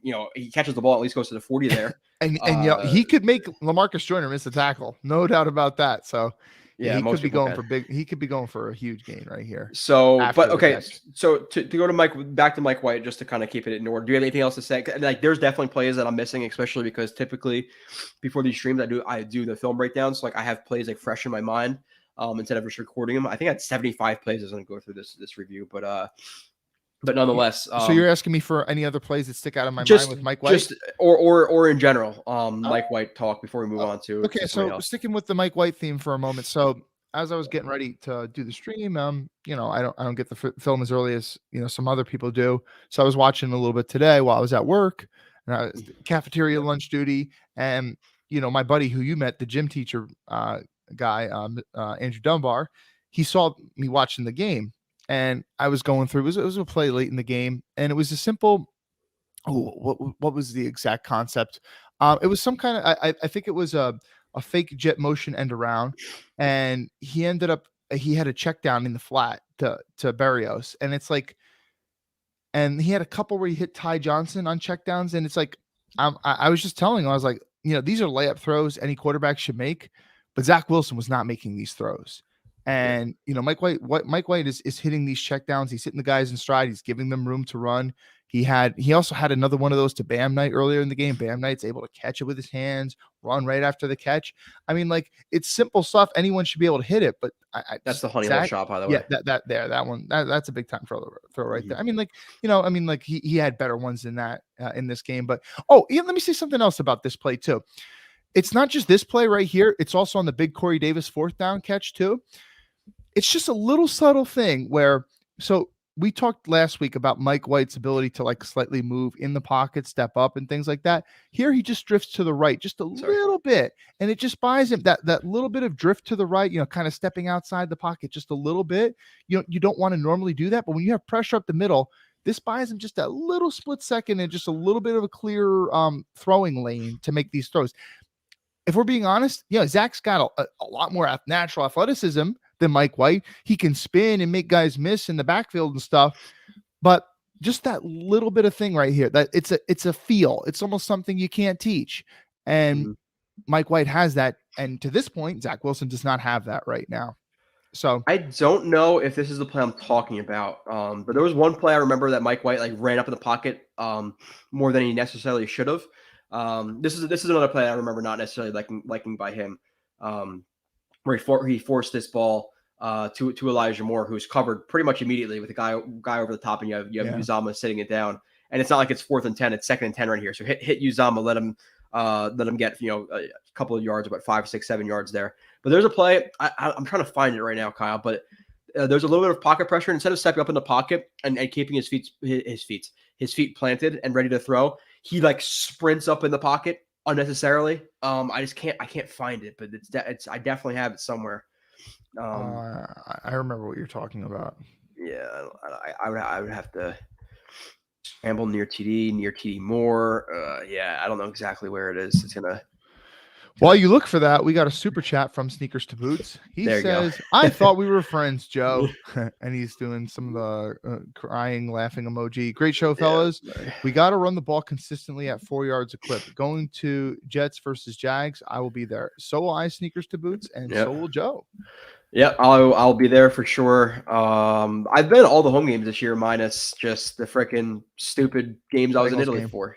Yeah, Bengals game and the what was the other one? I forget. I'm still trying to find this the Bengals game. I appreciate this the super chat. Well, Sneakers and Boots, and I apologize for blocking you. Cleveland was away. Steelers was away, and who was? This is the play. I found it. Packers was week 6. Who was week 5? Dolphins. So you missed that one then.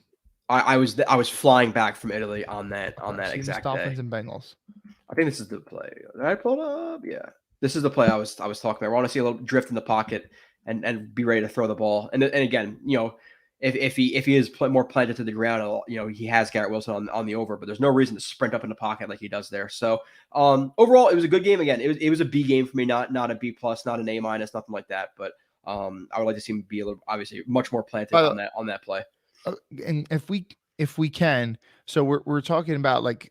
There's always this conversation when you talk about young players, especially young quarterbacks, ceiling versus floor. And I think pretty much everyone in here, we realize there's some potential with Mike White, but we're saying he's got somewhat of a limited ceiling. And that play right there kind of shows it a little bit. And if you also look to the one where you were just showing before, the 3rd and 10 or whatever it was to Elijah Moore, if he catches the ball, he goes out of bounds at the 6-yard line. Mike White is not like, while I'm not like, he's not necessarily the best at throwing on the run. All right. So, and part of that's like, he's a little bit of a limited athlete and stuff. Like he's to a certain extent, a little bit of a statue back there. Which, some guys, listen, Peyton Manning and Tom Brady made Hall of Fame careers out of that. And I'm certainly not comparing him to them. You could still win in the NFL with that nowadays, I believe. It's just, there's going to be a little bit less of a ceiling. And I think that those two plays right there kind of show that, Mike White is a little bit limited, but, at the same time, he's also kind of got that feel like Drew Brees. Drew Brees was not a guy who is constantly like, you would throw him on a fake toss bootleg outside the pocket and have him throw out. I mean, that wasn't Drew Brees' game too, but you want to talk about like subtle pocket movements just to move your body ever so slightly to avoid pressure and avoid those big long arms from defensive linemen. Like Drew Brees had that, even though he was short. So you do see a little bit of that with Mike White, which is encouraging. Yeah, so past that, again, like there were some plays, again, balls behind that play. I want to see him have better pocket presence, etc. But overall, again, a B game. Kyle, running backs, I guess. Give me your thoughts on them. I guess we can lump them in kind of together, right? Because Ty Johnson, did he even get a carry this game? I'm not even sure. Did he get James Robinson had like 4 rushes for 9 yards, which honestly at this point, he doesn't Michael look Carter. good. He doesn't look slow. If Michael Carter's coming back, I would put him as a 4. And like, listen, at the end of the day, when we initially traded for him, a 6 to a 5th wasn't a big deal to me. But if he's playing like the 4th best running back on the roster right now, then don't give him carries and save those, whatever it's going to be, like 60 picks or not 60 picks, like 30 picks up or whatever it's going to be up in the draft. So I would say, bench him. Ty Johnson, not much of anything. But your thoughts on Bam this game? He's impressing, man. Like you want to talk about a guy who doesn't care about his body, man. Like this guy will run through a brick wall and he's going to keep running. And he's faster than what he looked too. And it's kind of like, yeah. Did I do a review on him? You did not. No, you did not actually. And you said, Kyle, your job is to watch Bam Night. And hey, somebody called me out for saying, he doesn't admit when he's wrong or whatever, something like that. And I watched Bam Night and I wasn't very impressed.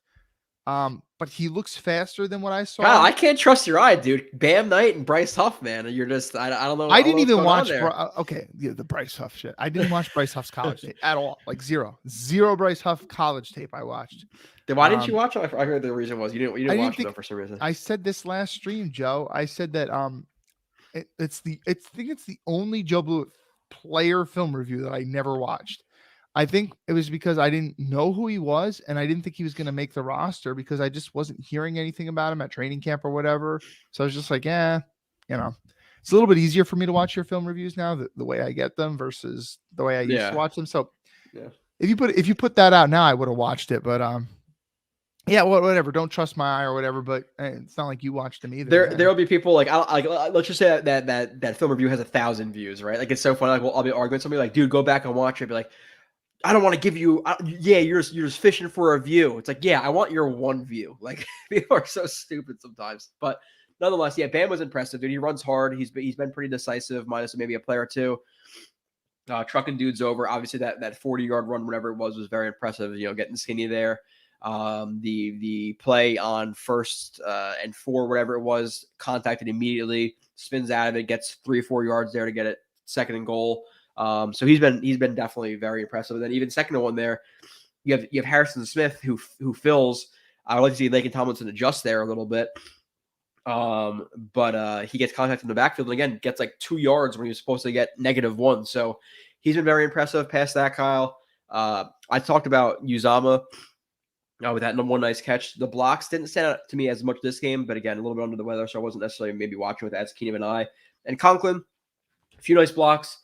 The 2 drops were, again, it would have been they're not all created equal. I've already said that 1,000 times, but like ball right into your breadbasket you drop is different than you catching a ball that's behind you and a defender punching the ball out, or a ball being behind you in an out route. I think it was like kind of like between his pec and his hip, a little bit on his back hip, and he gets that ball punched out, which I guess I can pull it up now. Actually, maybe I'll pull them both up because people are like really, really killing him for those plays. Like people you're talking about, I'm hearing people be like, oh, well, they should bench him. Why isn't Uzama playing more? Like getting a little bit ridiculous with some of the Uzama stuff. Oh, that was okay. So that was a bad one. So this was the bad one. So there was 3 drops. So this was the one that he absolutely needs to catch.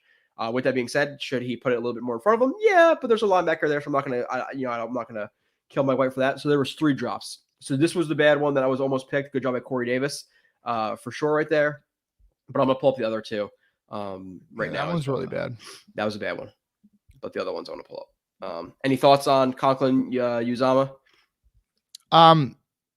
Well, the big catch that Uzama had, I mean, that was a really tough catch. I mean, like it was, back shoulder, but like the ball came with a lot of heat, so he kind of had to really adjust. Like it looked initially like it might be coming this way, but then he had to curl his hands and go this way, and then he makes the run after the catch. Like it was a really tough catch. In terms of his blocking,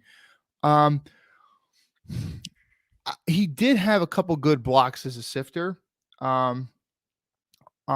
So he's pretty good at that. Like I feel like he's been getting better at that over the weeks. I feel like early on in the season he was struggling in that role a little bit. I'm not saying he had any kill shot blocks or anything like that, but I also don't remember him getting like whiffing on any particular blocks either. So I think Uzama had a fine game overall, but the people who like the thing about for me with Uzama, like I don't want to see him really split out wide that much versus someone like Conklin. I'm fine with splitting him out a little bit more. He's definitely more of the receiving tight end. I understand that Uzama is a better yak guy than him, but for the people that want Uzama to play more than Conklin, especially in obvious passing situations, like if you're going obvious, it's an obvious passing down. Let's say you want to go 11 personnel, you want your tight end to be Conklin more so than Uzama. Yeah. This was a bad game for him. This is like Kyle. This is a very hard catch to make behind you, and you could clearly see the defender gets his hand in there. Like this is a very, very hard catch to make. Like it wasn't just it's a drop. Yeah. Like how many players are making that catch? How many receivers are making that catch? Not many. Not many.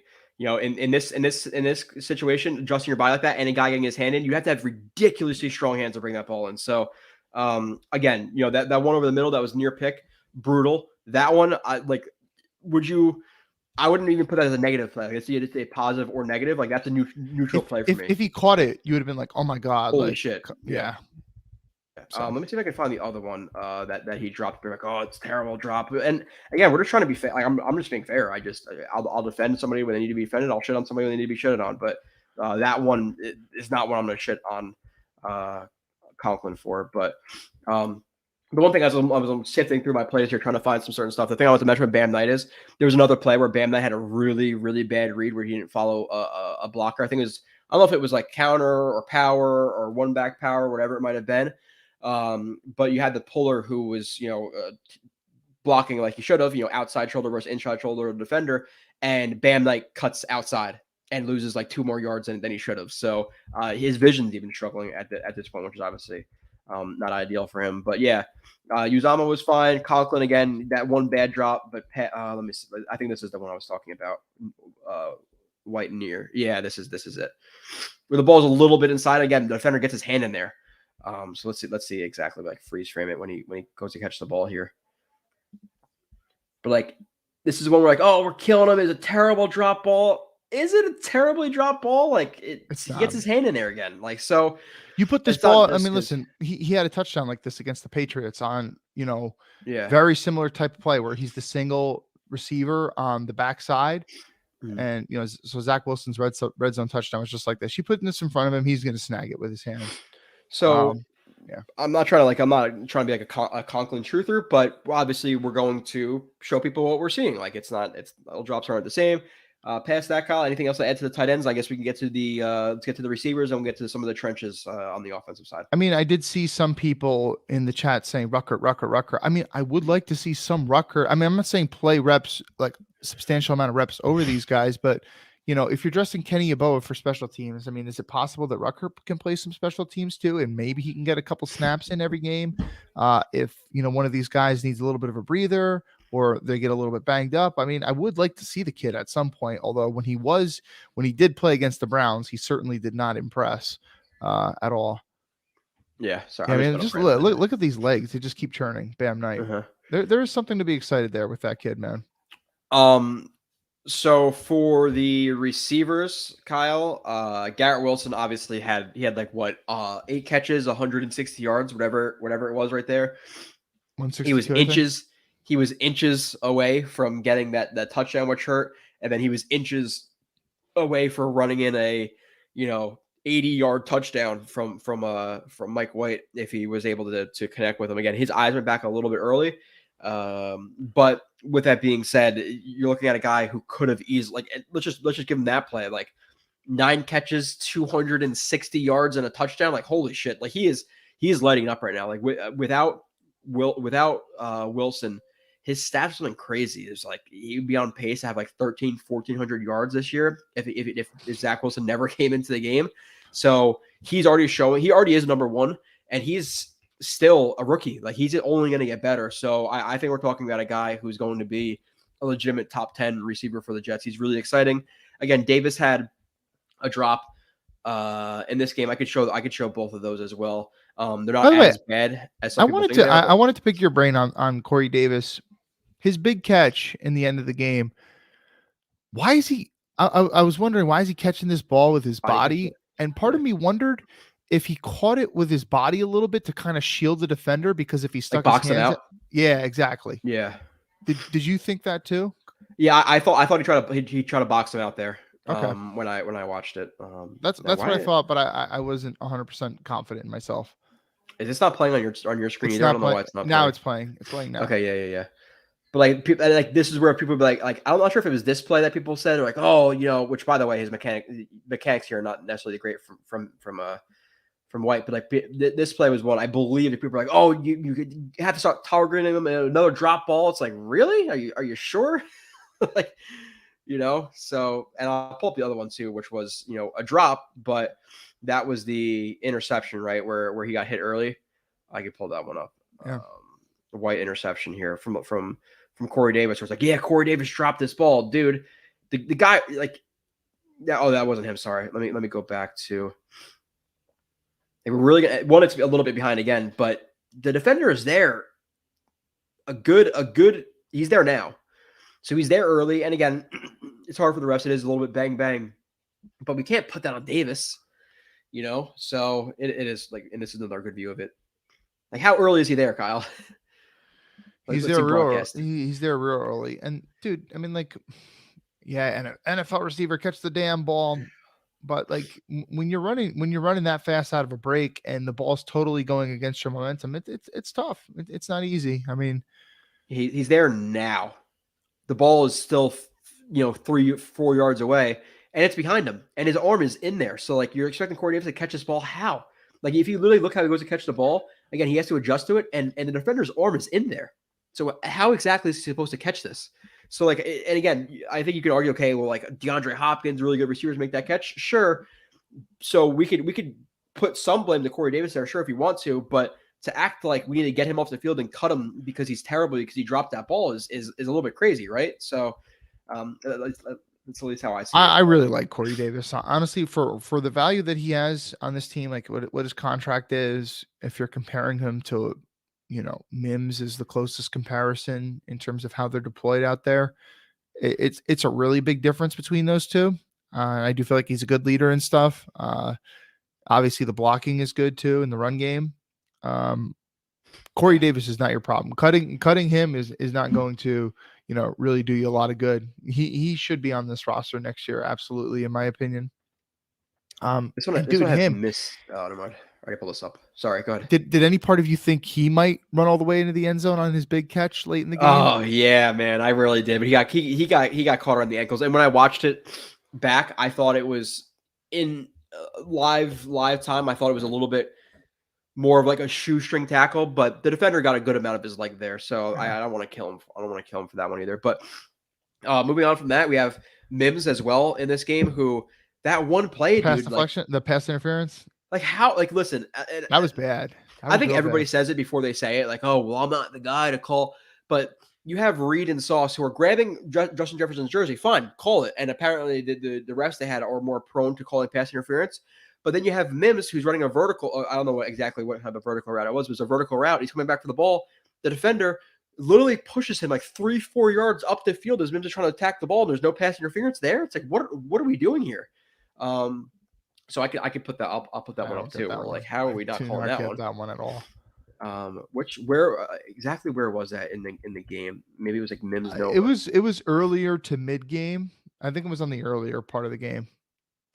Yeah, I'll try. Maybe the second or third Jets offensive drive, something like that. 15th play of my review that I'm planning to do, or maybe not planning to do. I don't know exactly yet, but no, not right there. Ref is right there. Clear shot at the view. And how does this not get thrown?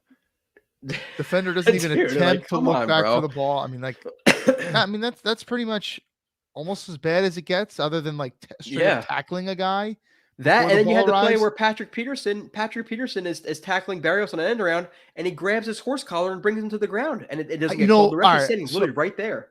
I saw you tweet out that, and when I was watching it myself, now I didn't rewatch the broadcast of it, so I didn't rewatch and see that angle.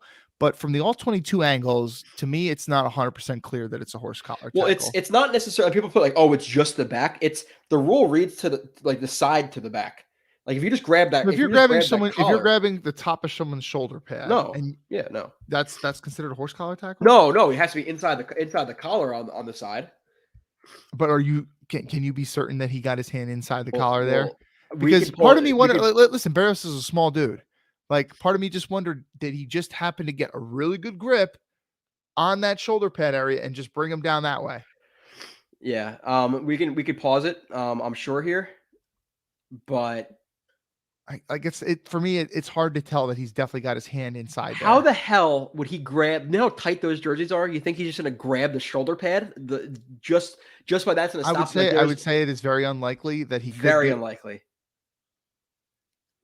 Maybe I should pull the broadcast view. If I can find the exact moment in this game where that comes up. But if you're a dude, ref, he's tugging right there. Look, it's pulling right there.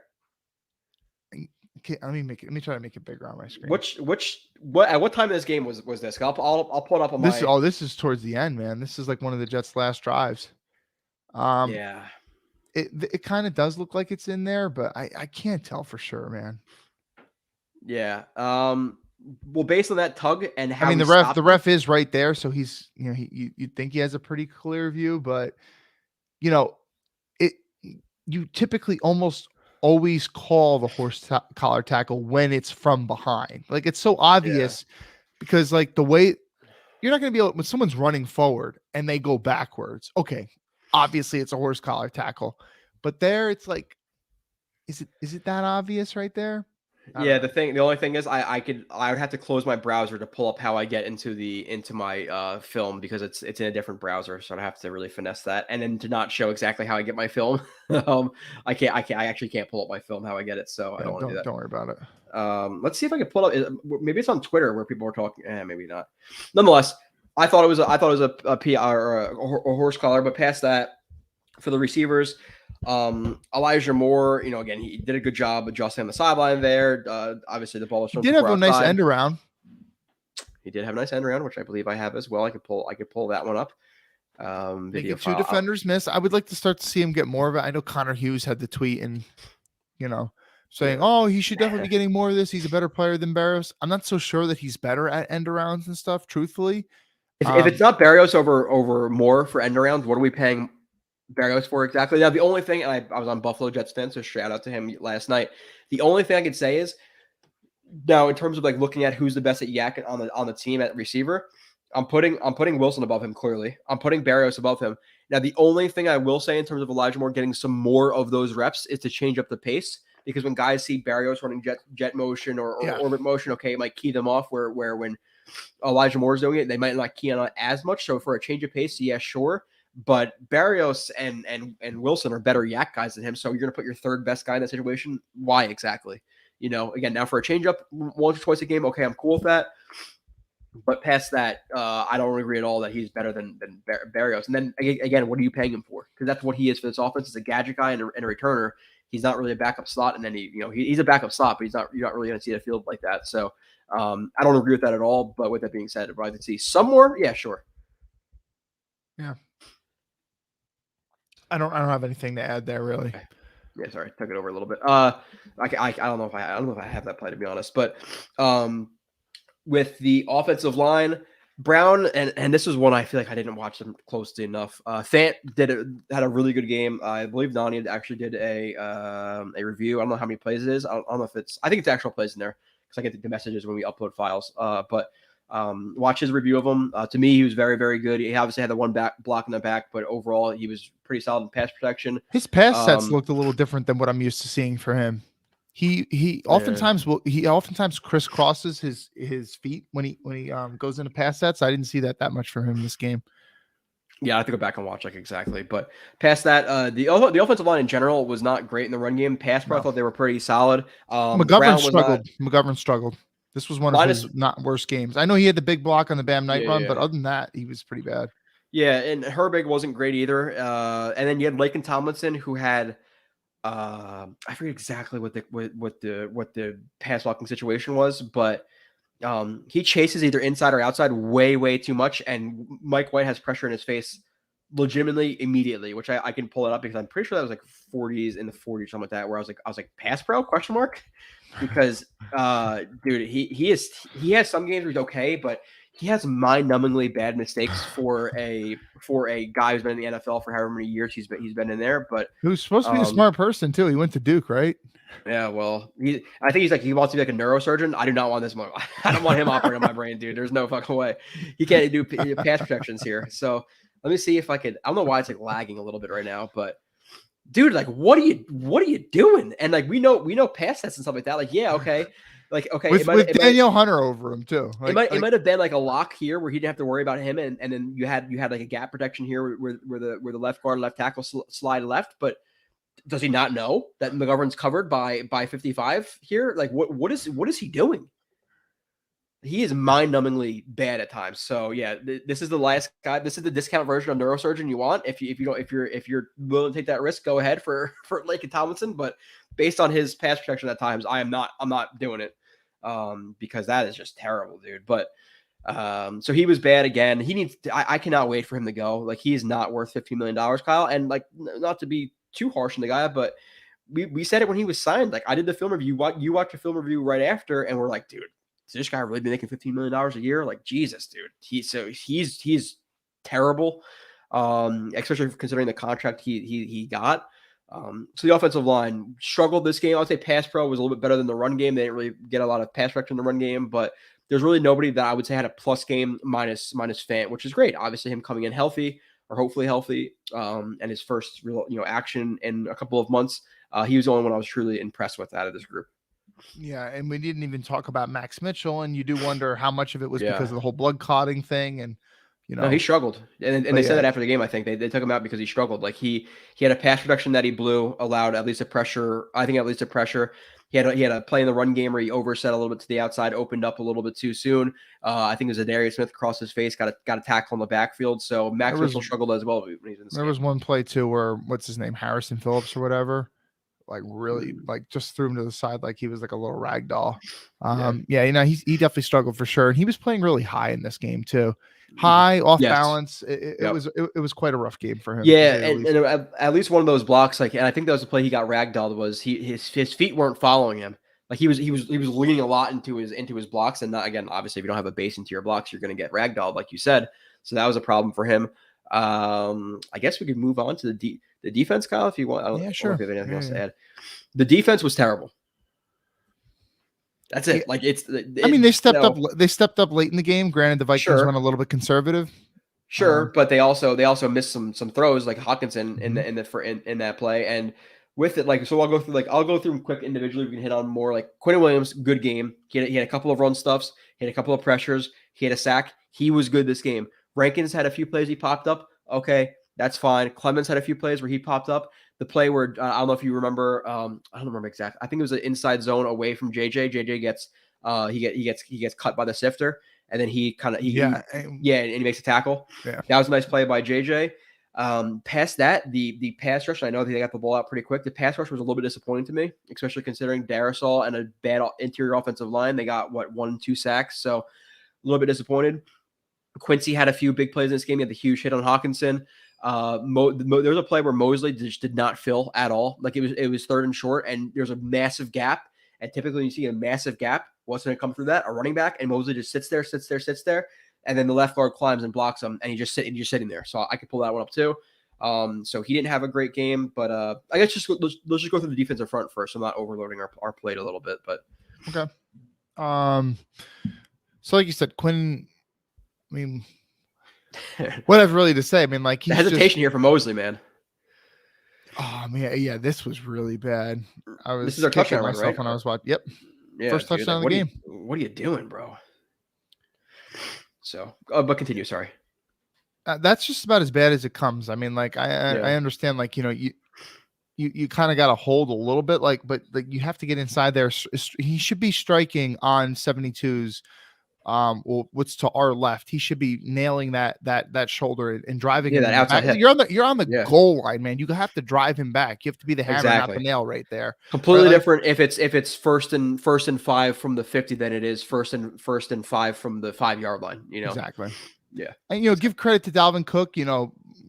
Punching inside, threatening inside, and then going out. Like he's a little shifty back like that too. But still, regardless.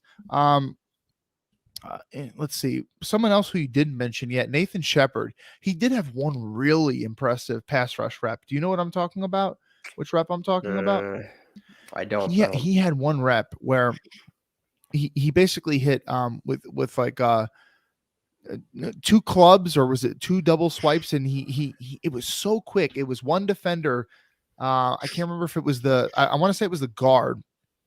And then he swipes by him, and then he does the same thing to the center, and it was split, bam, bam, back to back. I don't have the plays, so I can't pull it up. I should start clipping plays more, being that now I know how to put them in the stream here. It's actually Nanny was doing that when he and I were hosting the show. I'll start doing that more because it's really not simple. It's not like it's not hard. I don't have to send it to you beforehand.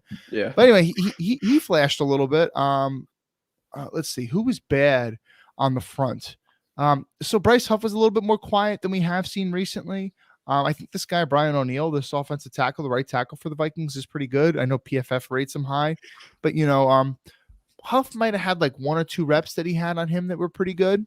Let's see, Carl Lawson, he did have a sack on whoever that garbage left tackle was, who was Brandel or whatever his name was, Blake Brandel. But he was kind of quiet overall. For the most part, you'd expect. Nania was really talking about how much of a liability that guy was, and he really didn't take enough of advantage over him. Yeah, I mean, like, okay, like, yeah, Quinton, man, like, and it's nice to see him, winning from that time. And his sack dance is really starting to grow on me too, man. It's one we can replicate. We can't do the what's the gritty? Yeah, I can't gritty. I can do this though. So that's why we like it, because it's definitely like a white dude dance that we can replicate. So, Joe, if we make the playoffs, you gotta attempt a gritty. Why is it always me? Why I'll do it too. I'll do it too. Like I was the matter of fact, I'll say it right now. If we make the playoffs, I'll gritty, and I'll do it in front of my students, and I'll have them record it. Wow. Okay. If we make the playoffs, but you got to do it too. You got to do it. I'll pull somebody over and have them record me.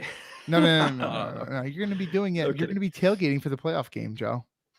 True. You might be doing at the tailgate in Kansas City, Joe. I was already doing when the Jets were 3-2, I had to wear a bear costume to a Bears game. So I already did that one. And then I think that same guy, Matt, said if the Jets win a playoff game, if they had a Mike White jersey or whatever, Mike effing White or something like that. So I might do that. But if they win defensive front game. Defensive front, yeah, if we win a playoff game. Lawson had that sack. Q was good. JJ had that stuff, which I can find if I need to. But past that, Mosley was okay this game. That Phil was very frustrating. Quincy Williams was fine.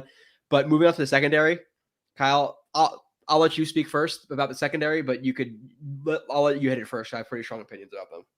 Okay. Well, Whitehead had a shit game. Dude, that guy cannot catch a cold. I caught a cold. He cannot. Like that ball over the middle, it literally hands up. How many balls like literally hit him square in the hands this year, and they just bounce right off? He should have at least 3 or 4 interceptions minimum. Yeah. So I mean, like that Josh Allen pick, like, yeah, he had that one, but that was a really, like, Josh Allen put nothing on that ball. So I think I labeled that play. I think I labeled that play Whitehead can't catch. Yeah, it was unbelievably bad. I mean, like, we're talking about drops. I mean, like that one, like, literally. She actually does a really nice job cutting that off. Hit the jugs machine, man. Yeah. He did a nice job cutting it off. Like, his hands are brutal. He had like 1 or 2 nice tackles in this game too. Like, when they were making the stand at the end to get one last shot at getting the ball back, where they had the Vikings all backed up. He filled really nicely and made a nice tackle on Dalvin Cook. But other than that, I mean, Joyner was quite bad. Let's see. Sauce, we knew Sauce would probably struggle a little bit. This is terrible by Sauce and Joyner though. Oh, yep. No, I was just gonna say this, man. Come on, bro. Yeah, Sauce, you have to have outside contain, but at a certain point, man, he's Once running he right commits through. inside. He's running right Yeah. through that big ass hole. You gotta fill, man. Right? Or at least be in position to contact him. Like that exactly. was Slow him down, man. I mean, the dude's skating in the end zone. Joyner had that play too, where I don't was it Osborne who's like their bum 17? receiver, who Kirk Cousins chucks up a prayer and LaMarcus Joyner completely puts himself out of position to catch the ball. That was another play where like I remember in the Ravens game, I was like, this is one of the worst plays I've ever seen from a safety. This is another one.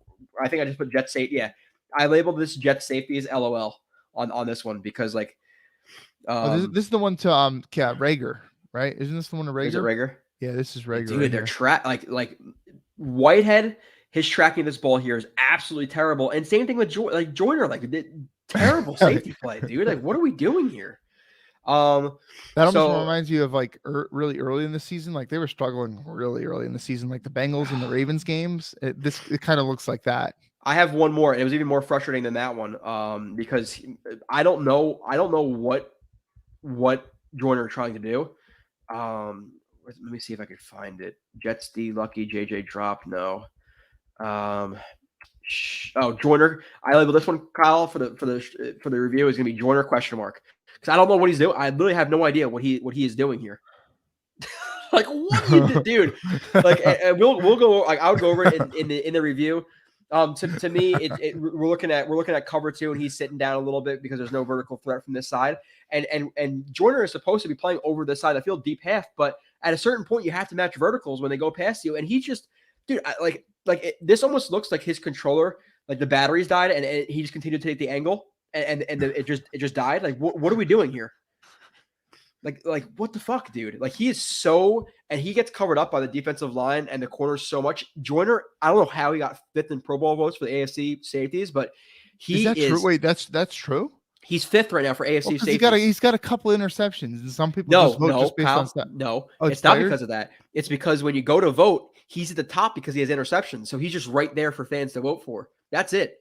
He is absolutely one of the worst safeties I've ever seen in my life, and I've seen bad safeties with the Jets, but this is embarrassing plays I just showed of him back to back. Like he is absolute trash, bro. Trash. I defended Conklin, I defended Corey Davis, all this stuff, but like when I see bad shit, like this is terrible safety play by LaMarcus Joyner. So I cannot wait for him to I think so. In terms of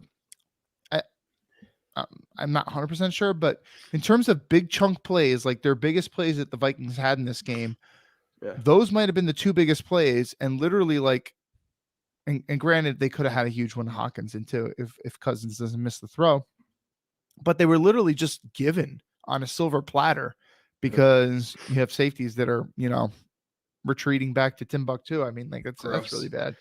Gross. Yeah. Now past that, let's be fair here too, Kyle. And again, defending Davis and all this stuff, people are going to hate me for that. But another thing people are going to hate me for, the Jets corners this game were not good either. I'm sorry. They were not good. Reed blew that coverage. Reed got beat for the touchdown where he was just lackadaisical and never really matched JJ's hip.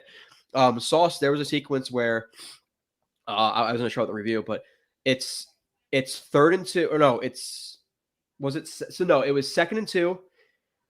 Or was it 3rd and 2? Actually, I wrote it down. Let me get into my Google Docs. But he got beat 3 plays in a row.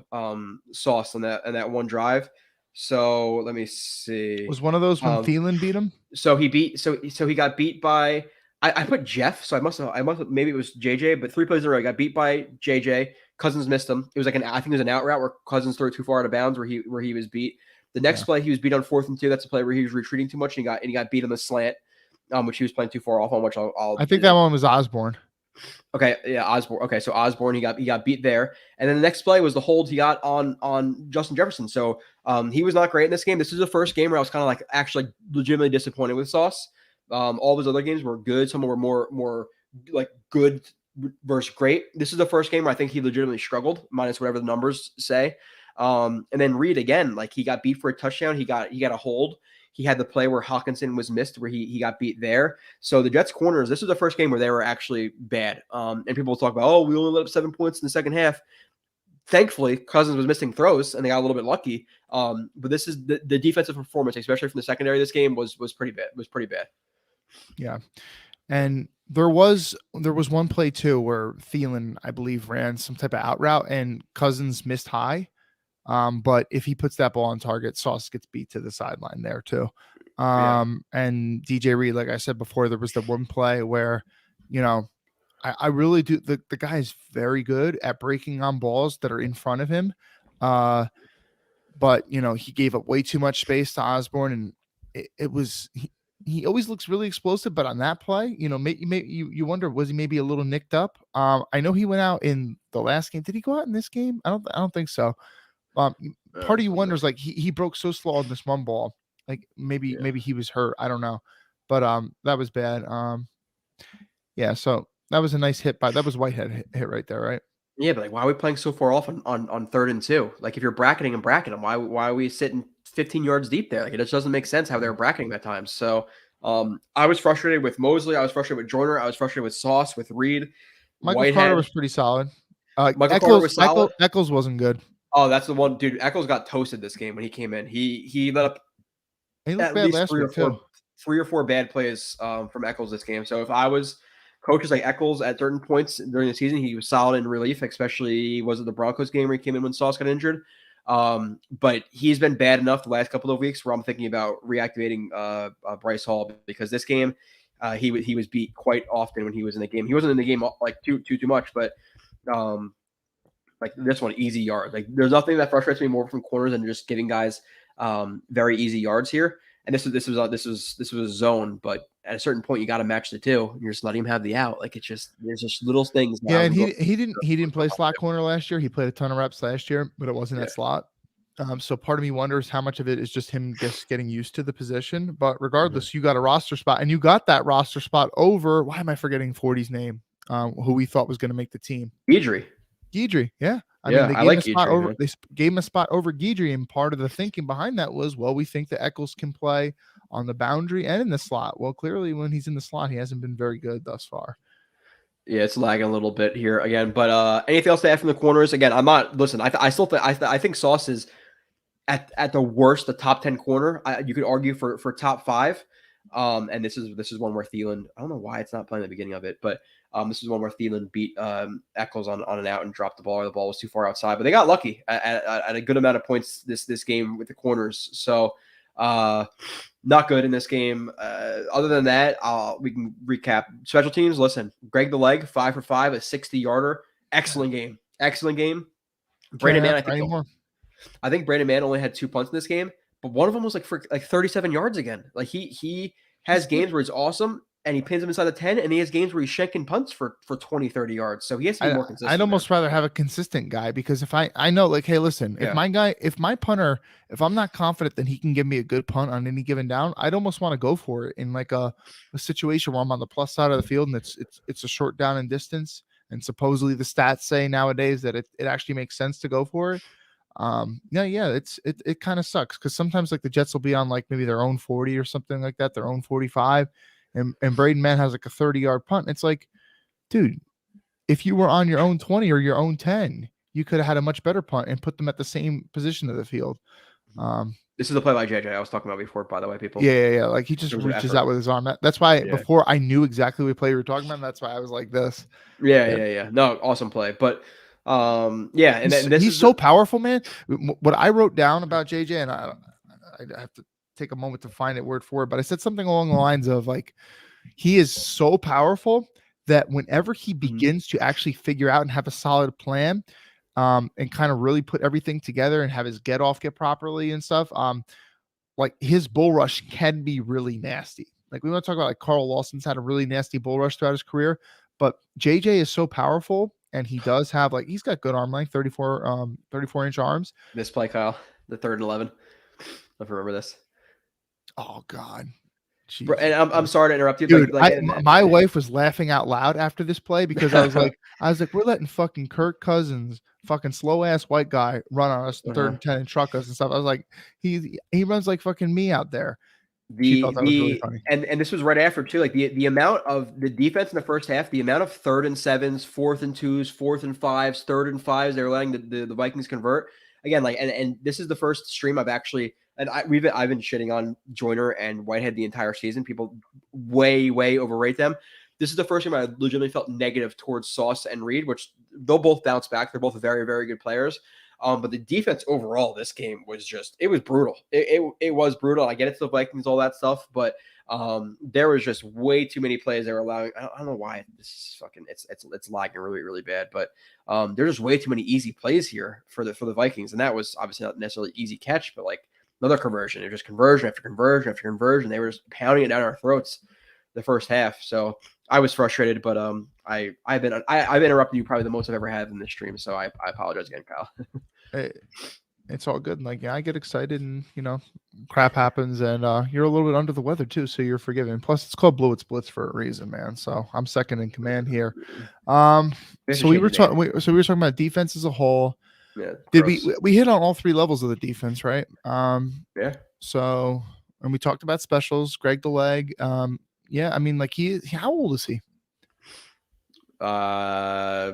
32, 33. No, he's got to be older than that, man. Is he? Got to be old. Yeah. By the way, this is another play they get lucky, by the way, where JJ drops it, which you don't typically see. Yeah. Oh, yeah. By the way, did you notice he switched his cleats in the second half? He was wearing white cleats in the first half, and then he switched to black cleats in the second half. Let's see, Greg. By the way, so I was talking about DJ Reed. DJ Reed looking back early. He's 34. Okay, so I assumed he was older. He's been in the league for a minute. And sometimes kickers, like like a young quarterback, like they'll get drafted at like 21, 22. But kickers, it's not like very, very few kickers are leaving school early and things like that. So sometimes you get a kicker, but in their rookie year, they're like 24, 25 years old. So I just assumed he was older, I guess. But anyway, so JJ actually almost had a really deep 9 route, and it was like it hit him in the hands. He dove for it. I feel like on that play, DJ Reed looked back for the ball way too early on that play too, and slowed down. He does that. That's my biggest problem with him is he starts to get into a shuffle and lets guys beat him short. And then there are times where he gets his eyes too locked into the quarterback and will bail and let guys get behind him. And by the time he realizes the guy's passing, running vertical, he has to match from underneath and trail. And you do not want to be in trail when you're 5'8", 5'9". So if the ball is perfectly placed, or the ball is placed at least generally well, you're going to get beat. Where I had that, I don't know where that play is exactly, but I have it somewhere, Kyle, where he's almost beat deep by JJ. But nonetheless, let's hit the chat for a couple of minutes here. We're going to fly through it because I definitely have to get some sleep tonight before work, but we have to fly through this a little bit. Hello from San Paulo. Do you think Zach Wilson is a bust at this point? I'm not going to cement that in, but he's very strong indications of being a bust. So, wow. It would be pretty damn unprecedented for him to turn it around. I mean, granted, nobody foresaw Josh Allen blowing up the way he did from year 2 to year 3, but he showed way more progress to this point than Zach Wilson. And, Mark Schofield and others have always had, Mark Schofield, he's been saying this line for years. Quarterback progress is not linear, right? Like, you're going to have, peaks and valleys and stuff, right? They might show overall improvement from week to week, but they might have some weeks where they're going to, look pretty bad.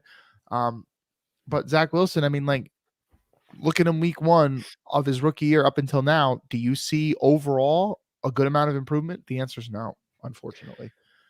So to continue, because again, flying through, this is an interesting conversation. I want to hear your quick thoughts on it. Bam, when Michael Carter comes back, how many reps is he getting? And listen, it's a very short sample size, but I could say in his 2 games, I've been more impressed with Bam Knight than I had been with Michael Carter this season. Very fair. Very fair. I'm not trying to be crazy there, but like Michael Carter, and I've said this even before he got injured, he was disappointing me a little bit this year. I'm not saying drastically. I'm just saying from his rookie year, I thought he was going to get better, if not maintain that level of play. And I feel like he was better in his rookie year in terms of breaking tackles and being decisive. This year, dancing a little bit, not breaking as many tackles. And Bam Knight in his 2 outings has been more impressive than Michael Carter. So when he comes back, Kyle, what's going to be the carry split between the running backs? it should be damn close to 50-50, I'll say the least. And then I think in any given game, the Jets should ride the hot hand, and that could very well be Bam Knight. But if you're in the business of winning football games, that's what you do. It doesn't matter on what draft status is. And we've seen so many running backs over the years be an undrafted guy and go on to have good careers. So it's one of those positions. I mean, like any position, you could be an undrafted guy and be good, but especially at running back. But yeah, with Michael Carter, yeah, you said that in your film review last week, which I watched this past weekend. And, I feel like he's gotten a lot of bad luck on some of his runs this year. Like, I feel like a lot of his runs, a lot of the holes really haven't been there. But at the same time, he has been doing a lot of dancing, and he hasn't broken nearly the amount of tackles that he broke in previous years. So, somebody brought up, I sorry I didn't highlight it. I passed it and forgot to bring it up. Somebody said, should we be using Mims more in the red zone? No, Mims should be playing a lot less, honestly. I understand, like, oh yeah, he earned a role for himself. Like, yeah, okay, he had like a nice catch or two against New England. He's been pretty bad overall in the receiving game. You really criticized him a lot last week on that one jump. Like, he's letting everything go into his body. And by the way, if we I said something like he's catching it like a 5-year-old catches a football, but they don't know how to catch a football. Something like that. And you said clearly, like, you were very matter of fact. You're like, clearly he has no confidence in his hands, which unfortunately, like, dude, he was an extend the arm, catch with the hands type of guy in college. He's not that at all anymore, unfortunately. No. And by the way, if we can have one slight criticism from Garrett Wilson this game, he did have a couple of nice hands catches, but a lot of catches with the body. Even last week in the Bears game, his big long touchdown catch, body catch. So Garrett Wilson, also a little bit too much body catching for my liking. Yeah, this is no confidence in the hands at all. But yeah, sorry. Very unnecessary. And like, when you go up and jump with your body like that, how do you expect to go and get a nice run after the catch after that? And the thing with Mims too in the red zone, and by the way, Jan, I thought on broadcast they were saying that he told the refs he let go, not that he got the shoulder in the arm. But regardless, I'll pull up the broadcast and maybe I'll highlight it on the next stream. The thing with Mims is, like, you'd like his frame in the red zone, not catching ball with his hands at all, not attacking the ball. And then to Kyle, like, yeah, there's a piece of you want to be big and strong in the red zone, but with red zone, guess what? You're also going to face a lot more press coverage, and he's struggled getting off of press this year. So he's not. You need that piece of it as well. So no, Mims needs to play less. In general, Mims's game plan to defeat press this year is, I'm going to try to Brandon Marshall him, but he's not Brandon Marshall. He's not nearly that strong or big. I want to see a lot less Mims. I do. I understand him having a couple, putting him in for a couple reps, especially on like obvious running downs, because he does give a lot of effort in the run game. He'll certainly give you a lot more in the run game than Elijah Moore will. But is he a better blocker than Corey Davis? I mean, it's certainly very comparable, and I would take Corey Davis just for the sheer fact that Corey Davis is not going to line up in the wrong spot or get a false start on any given play. So he was good in a couple of his games blocking, but I don't think it was versus the Bears. The game before that, I guess maybe versus the Pats, Mims had like 3 or 4 missed blocks. So yeah, Davis sometimes he tries to go for a kill shot rather than just going for the stalk block and staying in front of a guy, which sometimes that's all you need to help spring a run. But yeah, no, Elijah Moore, they are. I understand that Elijah Moore's been disappointing, and we talked about that already in this stream, not dragging the foot. I mean, what the hell, lack of effort. Finally they started, not dressing up Jeff Smith for games, but okay, listen, you saw Elijah Moore at least has some kind of rapport with Mike White. Dude, he's a 34th overall pick. He was your best offensive player on the team last year. That was best skill position player on the team last year. Find a way to get him the ball. We need to see less of Mims. It's just, it is what it is. Andrew Hansen, Tomlinson contract actually worse, which we talked about a couple of weeks ago, Kyle. You're not getting rid of him next year. It's just, it's not going to happen. He's on the team. So we did address the Max Mitchell thing. New York Jets, Florida need to correct slow defensive starts. Yeah, 100%. You can't start slow versus the Bills this week. That's for sure, because he's in the Bears and the Vikings, not the Packers, but we got you, New York Jets, Florida. Y'all stoked for Mike White's last game this week? Okay. I'm assuming he's not a Jets fan or just a Zach Wilson truther, nonetheless. Joyner is surprisingly horrible. He's terrible. And people don't listen. You shouldn't be surprised. Safety play is one of the things that, like, people I think are safeties, even corners sometimes are some of the positions that are not on broadcast. You can't really see them. So people are, dude. Let's see, like safeties, corners, Like Joyner had defensive like 2 linemen. picks in the Steelers game. It's a nice game. He came back and won. Oh, you know, you think about that one game. Oh, Joyner, he was big in helping us win that game. It's like, That's one of the positions that people know the least about in terms of good versus bad versus average versus whatever. Offensive line, defensive line, it comes up too. But let's keep. I didn't mean to highlight that. Let's see. I think. Are you talking about Sauce Lewis? Yes, it was. I think it was 17 as well. Yeah, that was KJ Osborne who beat Sauce on the slant. He was playing way too far off. Yeah. Do you think it's time to feature CJ considering the drop? Again, we just went over the Conklin drops. They weren't as bad as some people think they were. And Conklin is a much better route runner than CJ Uzama is. Yeah. So all right. you're going to continue to run with. So take Uzama. that drop. Conklin. I'm doing the air quotes here. Take that drop that Conklin had on the out route near the goal line. You're not going to run Uzama on that play. Like I'm trying to think, like all the highlights or all the plays that you highlighted in your Uzama review last year. I don't remember him catching balls like that. Like I mean, he's the type of guy. The plays that he catches, or like the types of balls he catches, like are on drag routes or like anything up the seam, something like that. Or you maybe even you throw him a screen. He's had a couple of those this year. He's pretty good with running with the ball in his hand. But if you're expecting him to push vertically up the field and make a real sharp cut on a dime and then break towards the sideline, that's not his game. Not happening.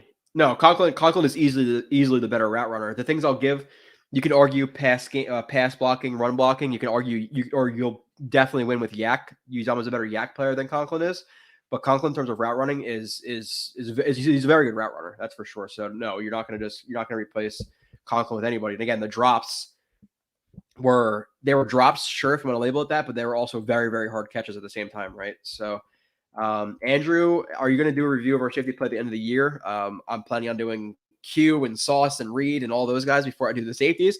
I can tell you right now, I will definitely be dropping some plays if they decide to bring LaMarcus Joyner back. Now, Whitehead, I think he makes like $7 million, and I think they can clear like $5 million of cap if they do cut him. But I don't think that at least Joyner should be back. Maybe Whitehead is back, because they don't want to do that much turnover. But Whitehead has not been good this year either. And he was overpaid from the jump, and people are like, oh my God, $7 million for Whitehead. It's like, he's so hit or miss in coverage, and he's so hit or miss as a tackler. So what's up, Socrates? Appreciate that, Junior. Great show, guys. I really enjoyed listening to you guys. Thank you. Thanks, Get the fuck up from Anthony G. Brian J, how are they 10-point underdogs and they beat Buffalo? I think Buffalo's been better as of recent, even though they're playing, some lesser teams. Revenge, Buffalo being in Buffalo. Still the Super Bowl favorite, right? Yeah, and maybe it's them or the Bengals. I would say them, Bengals and Chiefs are AFC favorites. And then past that, you have the Jets, who have lost 2 out of 3 games here. So I don't agree with it, but I get it. Part of it's probably, how did Mike White play against Buffalo last year? Yeah, exactly. So, Kyle, we have to do this really quickly because I only have a couple minutes left. But Bills, we're not going to go through the whole roster. Matt Milano is still not practicing, which would be huge for the Jets team, because the Bills do play a lot of like off coverage, and you can nickel and dime them down the field. But the problem with that is when you overall Mike Yes with the Patriot team, he really struggled. But with them, you're able to nickel and dime them. But the problem is when you nickel and dime the Bills, like even though their coverage can dictate that to you, when you have guys like Tremaine Edmonds and Matt Milano over the middle, Matt Milano is one of the better coverage linebackers in the league, and Tremaine Edmonds maybe is not as he was smart. A safety in college, maybe not as smart as Matt Milano, but he is so goddamn long that it makes it hard to fit in windows. So I know that Matt Milano may not play. Obviously, Hyde is out. Poyer is back. So basically, we're playing the Bills. Back. We're playing the Bills minus. You're going to minus Von Miller, which okay, great. But I'd rather play the Bills team without Poyer, without Trey White, without Milano than the Bills without those guys and Von Miller. I don't know if I said that right, but they're going to be a better defense than we've seen. Now, I know that, again, Milano seems like he might not play. And I think Jordan Phillips is also a guy who's not practicing right now. So if those guys are out, then it's just, okay, Trey White and Poyer. But to me personally, Kyle, I'd rather play the Bills without Miller or with Miller and without Trey White and Poyer than play the Bills without Trey White and Poyer and with Miller, if I said that right. And especially if you add Milano to that, because Milano is a very, very good player. I think I more or less understand what you're saying. Like, I rather play the Bills defense last time than this time. Yeah. Basically, So the point is the last time we played them, there was no Poyer. He's an all-pro Yeah. safety. There Yeah. was no Matt Milano, who's like a Pro Bowl-ish linebacker. Trey White is an all-pro corner.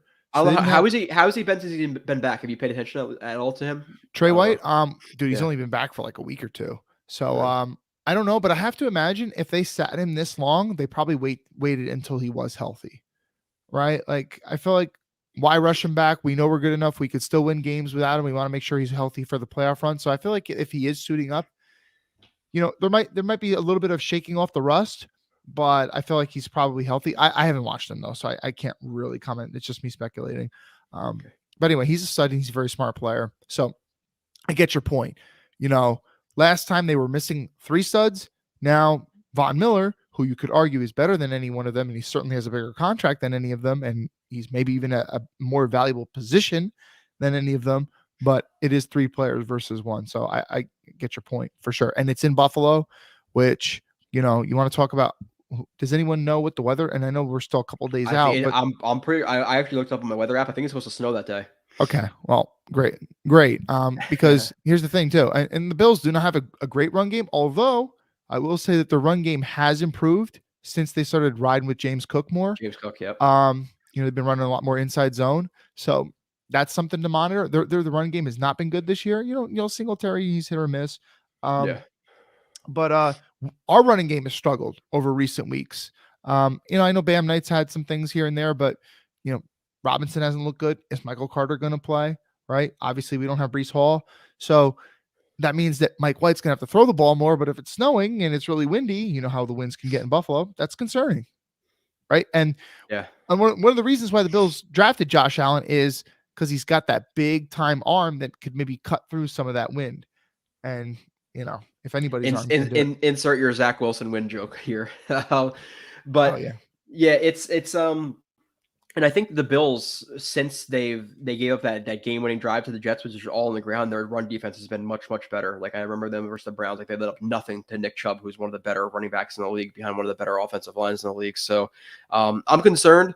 And listen, like even with the Von Miller thing, like to me, with how the Jets want to attack the Bills, get the ball out quick, and just based on what their defense dictates, like I think Milano and Poyer probably make a bigger impact on the game in terms of the Jets playing them than Von Miller does.